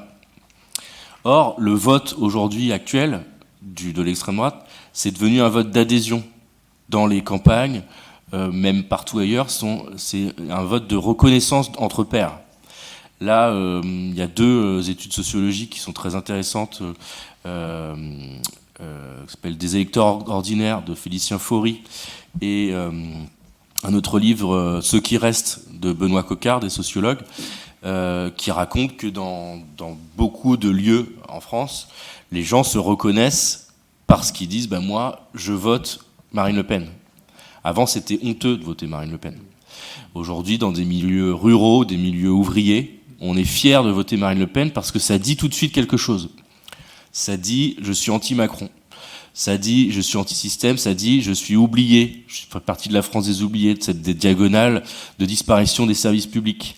Ça dit « on me la fait pas ». Ça dit les médias de masse, toute cette propagande qui a été faite contre les journalistes, le populisme, en fait, ça me permet, moi, de réfléchir autrement. C'est vrai aussi que pendant le mouvement des Gilets jaunes, qui a été un moment un peu important quand même de basculement de cette période-là, où les gens se sont isolés, sont informés différemment, il y a eu une incompréhension, une montée aussi de thèses complotistes, ou pas, hein, mais il y a eu beaucoup de choses qui ont changé.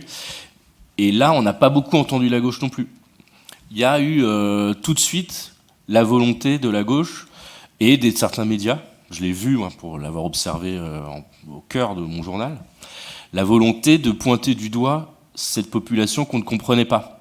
C'est-à-dire une population de classe moyenne qui n'arrivait plus en fait à boucler les fins de mois, qui n'était pas structurée, pas syndiquée, et donc qui n'avait pas de porte-parole et qui ne savait pas comment manifester autrement que en rentrant tous les week-ends à Paris, en allant dans la rue. Alors il y avait des groupes violents, il y avait des gens qui cassaient effectivement, et il y avait des tentatives de récupération de groupes d'extrême droite. Mais on a tout de suite pointé l'idée que les Gilets jaunes, c'était en gros des fachos. Bon.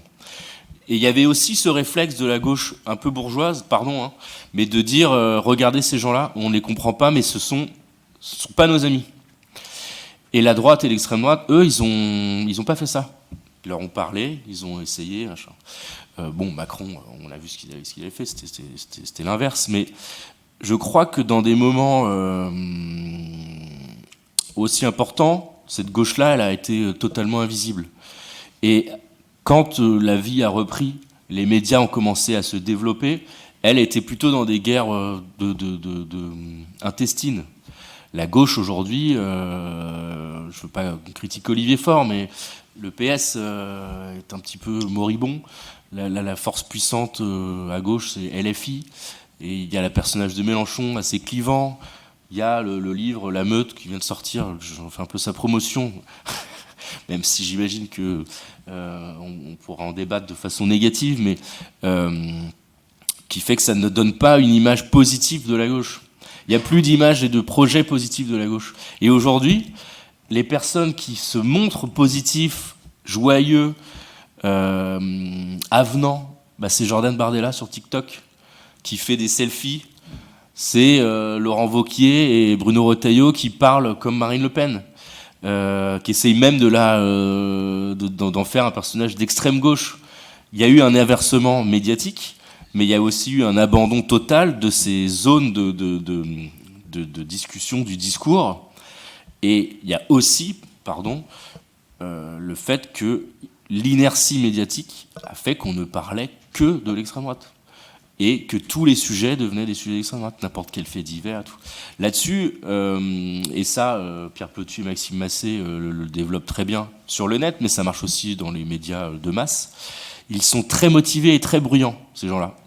Europe 1, CNews, C8, un peu Canal+, sont les mêmes personnes. Ils sont 10, 15 personnes qui tournent, un peu comme ce couple avant, dans la Seconde Guerre mondiale, qui écrivait sous pseudo dans plein de journaux, François et tout machin, et qui faisait monter des sujets en épingle. Et ben c'est exactement ce qui se passe aujourd'hui avec les idées extrême droite. Du coup, on se met à parler de drame parce que l'extrême droite en fait beaucoup de bruit, et la gauche se retrouve à être à la caravane de ça. Elle n'est plus du tout en position de faire sujet de société, de faire, je sais pas, il y avait des marches contre le racisme, ça n'a pas été du tout un succès, par exemple. Voilà. Je sais pas si ma position fait l'unanimité, mais c'est comme ça que je vois la chose. D'après Pierre-Yves Bocquet, ils ont quand même en préparation un projet de loi de 18 pages concernant une consultation des Français pour imposer la priorité nationale. Vous l'avez lu Non, Alors, désolé. Cela, vous disiez qu'il n'était pas préparé, mais apparemment, c'est quand même le projet de loi devrait se faire en 100 jours. Dès qu'elle serait élue, Marine Le Pen, Bardella. Bien sûr. Mais alors, le projet politique et le programme politique, il est réfléchi, il est préparé. Il faut aussi trouver 100 personnes pour former un gouvernement, arriver à des postes à responsabilité. Là-dessus, ça devient beaucoup plus compliqué. En revanche, depuis certaines années, ils ont des gens qui sont en train de se professionnaliser, de se former à l'Assemblée nationale. Et depuis même avant, les propositions de loi, maintenant, de plus en plus que ce parti est attractif, ça agrège des personnes de plus en plus qualifiées, qui commencent à avoir de plus en plus d'expérience. Donc bien évidemment que leurs projets de loi, ils sont construits, et le projet est toujours le même. La dernière fois que la priorité nationale a été envisagée, je crois que c'était dans la loi immigration, a été retoquée pour anticonstitutionnalité, pardon. Je dis pas qu'ils sont incapables de diriger le pays.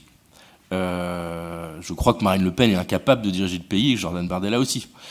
Ils ont de plus en plus autour d'eux des gens qui ont des compétences, mais qui ne connaissent pas du tout le fonctionnement de l'État.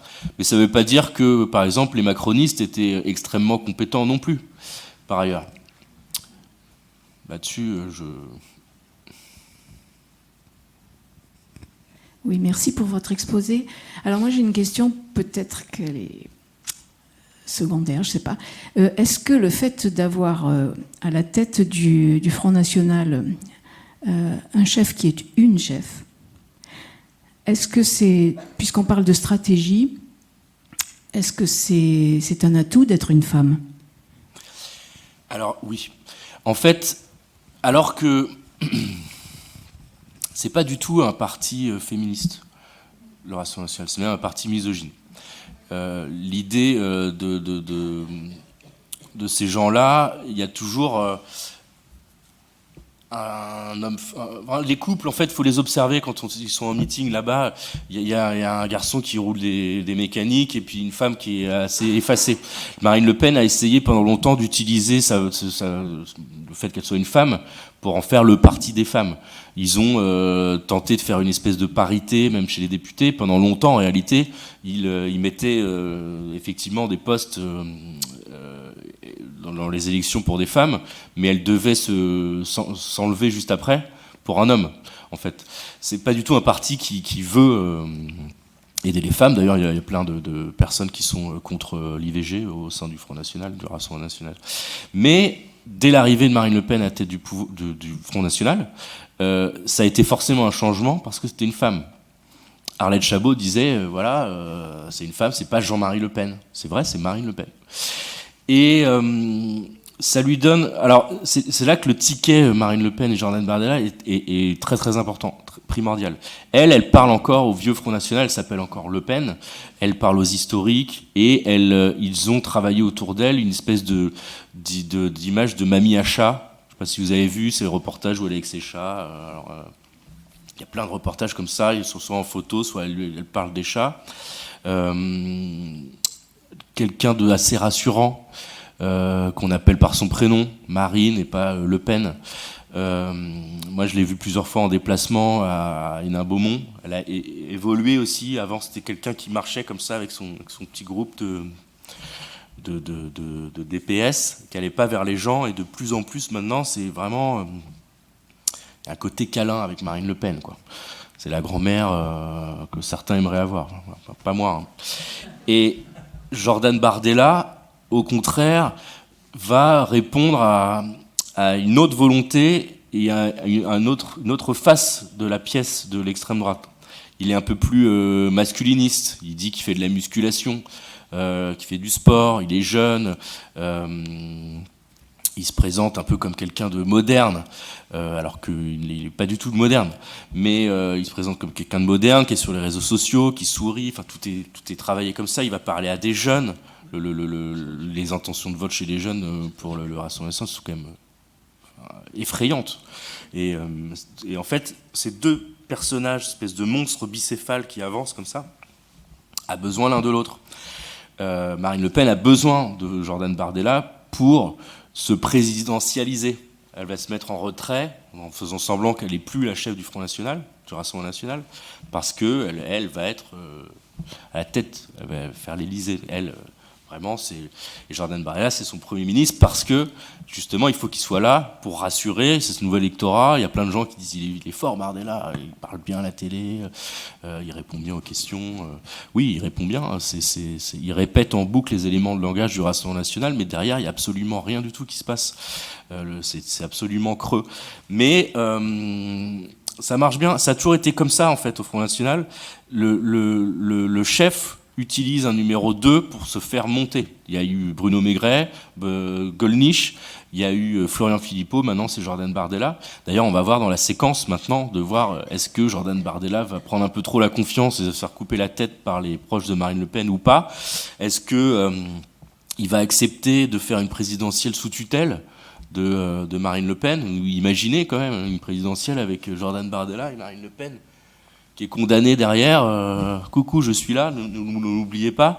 Il faudrait par ailleurs qu'il reforme un congrès pour faire pour Marine, parce que historiquement maintenant le candidat du Rassemblement national n'est plus président du Rassemblement national, donc il faudrait refaire un congrès pour élire Marine Le Pen par exemple. Il faudrait faire une double campagne avec 500 signatures et tout. Bref. En tout cas, Marine Le Pen a beaucoup utilisé le fait qu'elle soit une femme pour son ascension, et il y a eu beaucoup de cadres aussi qui étaient mis en avant parce qu'elles étaient des femmes. Parfois elles étaient aussi un peu relookées, un type Marine Le Pen avec les cheveux courts, blondes, beaucoup de femmes qui se sont fait teindre les cheveux au Rassemblement national, mais elles n'ont pas plus la parole du tout qu'ailleurs. D'ailleurs, c'est un parti extrêmement hiérarchisé, autoritaire. Il y a quelques porte-paroles maintenant qui sont mises en avant, mais on parle de Edwige Diaz par exemple, je ne sais pas si vous voyez qui c'est, qui est en Gironde, qui est blonde aussi. On a fait, nous, plusieurs articles d'enquête justement pour raconter à quel point le programme du Rassemblement national n'était pas du tout un programme de protection des droits des femmes. Et j'espère que les gens les lisent, mais malheureusement sur le terrain, c'est pas du tout ce qu'on voit. C'est qu'il y a beaucoup de femmes qui avaient tourné le dos à l'élection, avec beaucoup de déception, qui votaient comme leur mari. Mais maintenant, il y a une vraie adhésion des femmes pour Marine Le Pen parce que c'est une femme, tout simplement. Bien. Est-ce que quelqu'un souhaiterait poser une question? Oui. Oui, alors à travers votre votre exposé, vous nous avez donné quand même en filigrane une image assez désastreuse des journalistes français, bien qu'étant journalistes, qui ont finalement participé à la dédiabolisation et conjointement à la diabolisation de LFI. Bon, quand on voit quand même la campagne médiatique sur le livre sur LFI, je ne pense pas que le vôtre, qui n'est pas très sympathique pour le Front National, ait bénéficié de la même presse. Alors qu'est-ce qui se passe dans le journalisme français? Qu'est-ce qui explique ce naufrage? Bon, je ne veux pas critiquer mes confrères, et je n'ai pas de leçons à leur donner de toute façon, par ailleurs, ils font leur travail. Il y a un gros décalage entre les journalistes de terrain, les rubricards qui sont au contact du Rassemblement national et du Front national, et les journalistes de plateau, les éditos, les toutologues, des gens qui ont des idées à peu près sur tous les sujets, et qui commentent l'actualité surtout. Le succès de la meute, je ne vais pas critiquer ce livre, c'est une collègue qui l'a écrit avec un confrère du Monde, et qui décrit par ailleurs des réalités, mais effectivement a bénéficié d'énormément de relais médiatiques. On a vu même, on en parlait avec des journalistes qui suivaient la gauche avant, on a eu quand même l'impression d'une meute médiatique en face de ce qui est considéré comme la meute de LFI. Parce que beaucoup de journalistes détestent Jean-Luc Mélenchon, et inversement, Jean-Luc Mélenchon a participé, comme d'autres, à l'idée aussi d'une certaine détestation des journalistes, parce qu'il était attaqué. Jean-Luc Mélenchon, Nicolas Sarkozy et d'autres ont beaucoup attaqué les journalistes par le passé, on continue à le faire, et c'est pas quelqu'un qui s'est mis la presse dans sa poche. Je dis pas qu'il faut se mettre la presse dans sa poche. Effectivement, moi aussi j'ai eu des relais pour mon livre, peut-être qu'il a moins intéressé les médias, et sur le glissement de la presse, il y a aussi quelque chose qui est un petit peu mécanique. C'est-à-dire que suivre ce parti, ça demande beaucoup d'énergie. C'est très fatigant, ça peut être même déprimant. On est devant des électeurs dans des zones qui sont souvent abîmées, avec des électeurs qui sont en souffrance, qui ont l'impression qu'on leur parle jamais, qui n'ont pas forcément de travail, qui ont des niveaux sociaux qui ont souvent été abîmés par la vie. On est avec des cadres qui se méfient de vous, qui sont agressifs. On a des gens, des militants qui vous menacent. Donc déjà, c'est compliqué comme métier. Et donc on ne le fait pas très longtemps. Moi, ça fait 8 ans, mais généralement, 5 ou 10 ans, c'est à peu près la limite. Dans les rédactions, on tourne dans les services politiques pour changer de poste. Moi, je pourrais suivre la gauche, par exemple, la prochaine fois. Peut-être que je ferai la meute 2. Et en fait, les partis, en tout cas le Rassemblement national, profitent des changements de groupe dans les rubricards. Après 2022, par exemple, j'allais dire le cheptel des rubricards français qui suivaient l'extrême droite, au Monde, à Libération, a changé, avec des journalistes plus jeunes, qui n'avaient pas forcément tout le bac dans ce qui s'est passé avant, les menaces physiques, la volonté du parti de faire disparaître le mot extrême droite. Et ils arrivent d'un seul coup dans un parti où il y a Jean-Philippe Tanguy qui sourit comme ça, et Caroline Parmentier, tout le monde est gentil, Marine Le Pen aussi, Jordan Bardella, et ils se disent mais attends, c'est pas le parti de Jean-Marie Le Pen. Donc les articles deviennent un peu plus doux. Il y a aussi une volonté dans les services politiques, ce que je déplore, et ce qu'on n'a pas nous à Libération, et ce qui n'est pas non plus le cas forcément, par exemple à Mediapart, c'est que les services politiques et les services d'enquête ne sont pas les mêmes. Et donc ces journalistes qui font de l'investigation, bêtement, mécaniquement, ne se parlent pas ou ne font pas le même travail. Nous, à Libé, on est 4. Donc j'ai Nicolas Massol avec qui je travaille, qui est rubricard, qui fait beaucoup l'analyse et le suivi de terrain. Moi, je fais l'enquête et l'investigation, ce qui fait qu'on a un travail complet sur le parti. Mais dans un autre journal où on n'a qu'un seul journaliste politique, à qui on ne demande que de l'analyse politique, il doit fournir des articles d'analyse politique sur le Rassemblement national, donc alimenter de façon mécanique une histoire qui est racontée aussi par un collègue qui est un confrère, parfois dans des déjeuners de groupe, où des journalistes, des jeunes en groupe, s'appellent des groupes de déj, avec Jean-Philippe Tanguy et 6 personnes en même temps, et donc on se retrouve à avoir un récit qui finalement, même s'il est écrit dans des médias différents, avec des journalistes qui ont des angles et une vue différente, avec une ligne éditoriale différente, parce que si vous mettez côte à côte l'article du Figaro et celui de Libération sur le même événement, évidemment, on ne va pas écrire la même chose.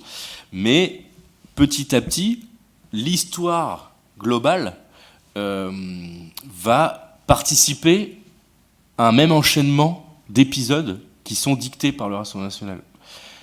Et on ne peut pas vraiment lutter contre ça parce qu'en fait, il faudrait que les journalistes travaillent toujours en solitaire et se disent est-ce que je ne suis pas en train de me faire manipuler, machin. Et là où le Rassemblement national a gagné, je pense, c'est qu'il a réussi à se faire bien voir, à qu'il y ait des journalistes, notamment un journaliste du Point là, qui a fait un livre sur les droites nationalistes, qu'il appelle Droite nationaliste, où il fait tout un chapitre pour expliquer pourquoi il n'utilise pas le mot extrême droite. Il dit parce que c'est un mot fourre-tout, parce qu'on pourrait mettre des néo-nazis et des violents radicaux dedans, parce qu'historiquement, certains analystes politiques ont décidé que c'était pas l'extrême droite, ou alors ils sont de plus en plus mitigés, tout. Alors que c'est faux. Bon. C'est un parti d'extrême droite parce qu'il est nationaliste, parce qu'il fait une différenciation ethnique entre les gens, parce que la pierre angulaire de son programme est la préférence nationale, parce qu'il met sous tension, au minimum, le socle de nos valeurs démocratiques, et qui voudrait détruire des institutions. Il voudrait mettre au pas la presse, la liberté de la presse. Et voilà. Et en France, il y a ce problème aussi qu'on est arrivé à une situation aussi à cause, moi je trouve, des chaînes d'infos en continu qui donnent toujours la parole pour à peu près tout et n'importe quoi. Ce que j'ai vu dans des conférences de presse, par exemple, où on avait des questions à poser sur la stratégie de Marine Le Pen ou sur des cadres ou sur des gens sulfureux autour d'elle, et un mec de BFM dit priorité au direct. Qu'allez-vous nous dire de ce qui s'est passé, je sais pas moi, un fait divers, ou de la déclaration qu'a fait Macron. Et donc en fait, immédiatement, la première déclaration qui est faite sur l'actualité la plus chaude n'a rien à voir avec l'angle sur lequel on voulait travailler. Et je répète dans le livre ce qui se fait dans d'autres pays où l'extrême droite est moins forte, mais bon, pour d'autres raisons par ailleurs. Mais en Belgique francophone, il y a un vrai cordon sanitaire politique et médiatique avec l'extrême droite. C'est-à-dire que les partis politiques ont voté une charte. La gauche serait très inspirée de pouvoir le faire, d'ailleurs, pour pouvoir un petit peu piéger la droite sur cette idée-là. La charte est de dire qu'on ne fera jamais d'alliance avec l'extrême droite, on ne discute pas avec elle et on ne vote pas de loi avec elle. On peut dire qu'on est quand même très loin de ça en France aujourd'hui. Et le cordon sanitaire médiatique, il est très simple. On ne donne pas la parole en direct à l'extrême droite. Si on donne la parole à l'extrême droite, c'est en différé. Et en encadrant ses propos de fact-checking ou des choses comme ça. Ils veulent le développer aussi aux populistes en général, parce que ce sont des gens qui mentent continuellement. Et qu'en direct, c'est compliqué de répondre à quelqu'un qui ment, qui raconte n'importe quoi. Il faut vraiment avoir énormément de connaissances. Qu'est-ce que je vais répondre à Bardella qui dit il y a 500 000 arrivées d'immigrés en France par an. Il faut que je sois au courant que déjà c'est pas la réalité, qu'en plus les flux vont dans un sens et dans l'autre. Quand il dit la majeure partie des personnes qui sont dans les prisons françaises sont étrangères, bon bah il faut que j'ai les chiffres sous les yeux, des choses comme ça. Bon. Eh bien, en Belgique, ils encadrent la parole de l'extrême droite, et je trouve que ça serait plus sain en France qu'on agisse ainsi. Mais on a vu, là, il y avait une émission à Quotidien il y a quelques temps où ils avaient posé la question à David Pujadas sur LCI, à Pauline de Malherbe pour BFM et un journaliste de France Inter. Est-ce que vous utilisez encore les mots extrême droite pour qualifier le Rassemblement national ? Alors, Pujadas, il avait dit non, plus de police européenne. Bon, ok, on ne sait pas pourquoi. Apolline de Malherbe a dit bah moi, je m'embête pas, je dis ni droite ni gauche, ni extrême gauche, ni extrême droite. Et le journaliste de France Inter, il dit bah moi, c'est simple, le Conseil d'État, régulièrement, parce que le Rassemblement national continue de faire cette demande, de ne plus être qualifié d'extrême droite sur les bulletins de vote et d'être considéré dans l'extrême droite, le Conseil d'État dit c'est un parti d'extrême droite. Son programme n'a pas considérablement changé depuis des années. Donc on continuera de le qualifier ainsi parce qu'il faut bien que les gens soient au courant, sachent dans quel courant ils mettent un bulletin de vote, quoi. Et moi je pense que le fait d'être trop en contact avec le parti, de trop discuter avec les cadres, avec Marine Le Pen, et c'est dangereux pour les journalistes, ça je le pense. Il y a aussi, on a vu, même dans la bourgeoisie parisienne, et chez certains journalistes, une volonté de parler avec le diable, parce que c'est excitant. J'ai vu Marine Le Pen, bon, elle est quand même sympa, franchement, elle est rigolote. Et on a un journaliste, Jean-François Aquili, qui écrit la moitié du livre de Bardella. Et toute la classe, et une partie de la classe médiatique qui va le défendre, en disant mais c'est pas vrai, il n'a pas vraiment fait ça. Ben si, il a fait ça. Et c'est grave. Et voilà. Et puis dans le cadre de sa diabolisation, ils ont aussi débauché des journalistes qui ne venaient oui. pas forcément de leur rang. Alors, oui, il y a aussi ça, pardon. Merci de me lancer là-dessus, c'est très important. Alors, quand j'ai suivi la campagne de Zemmour et de Le Pen en 2022, j'ai vu arriver des journalistes. Donc on parlait tout à l'heure du renouvellement des journalistes et à quel point c'était utile pour les partis comme ça. Parce qu'on repart à zéro et dit bon écoute, le mec qui était avant toi, il était trop agressif, toi tu vas être... Et là on a vu arriver sur certaines chaînes des nouveaux journalistes très jeunes, très peu formés, à CNews, Valeurs Actuelles et Europe 1. Il y en a un qui s'appelle Gauthier Lebret, qui est maintenant chroniqueur sur Europe 1. Il y en a un deuxième qui s'appelle Jules Torres, qui est maintenant le chef du service politique du JDD. Et le troisième s'appelle Victor Chabert. C'était le rubricard d'Europe 1, qui a été placé là par le chef du service politique Louis Dragnel, qui est un ancien de Valeurs Actuelles. Ils ont choisi, typiquement, volontairement, un journaliste qui n'avait aucune expérience politique, qui avait fait 1 an de stage à Europe 1, et qui assumait, quand il avait un petit coup dans le nez, qui votait Marine Le Pen, et qui avait une vision du journalisme assez pauvre, c'est-à-dire qu'il disait moi, je vais en déplacement, l'angle, c'est le déplacement, c'est l'homme politique qui le donne, et de toute façon, moi je suis là pour donner les faits pour le mec qui est dans sa voiture et qui écoute la radio 5 minutes, voilà, point. Alors ce type-là, il a été embauché au service de presse de Marine Le Pen juste après la campagne. Il dit qu'il a réfléchi, que c'était difficile et tout. Mais en fait, il est très heureux. Comme c'est quelqu'un qui suivait la campagne, tous les journalistes le tutoient. Et du coup, ça crée une espèce de connivence avec les journalistes. Tu sais, Victor, je pourrais... Et c'est pas la première fois que ça arrive. Ils avaient aussi recruté un certain Pascal Humeau, qui travaillait avant sur BFM, qui a coaché Jordan Bardella pendant des années. C'est lui qui lui a appris à sourire, là, comme ça. Là. Et qui lui a appris à parler, qui lui a appris à se tenir. Il y a une certaine porosité qui se fait dans les quand on est en studio, en plateau, avant de passer à l'antenne, on discute. Il y a aussi des acteurs de ce rapprochement, des gens comme Sébastien Chenu, qui sont très aimables, très mondains. Et là-dessus, ça prépare aussi une espèce de glissement dans les esprits. Ça, on l'a vu ces dernières années. Moi, je trouve ça très, très, très flippant. Ouais. Bon, je crois qu'on va s'arrêter là parce qu'il est temps. Et merci d'être venu. N'oubliez pas... Oui, n'oubliez pas à la sortie le livre et Tristan Berthelot fera une signature si vous le souhaitez. Voilà. Merci. Bonne soirée à vous.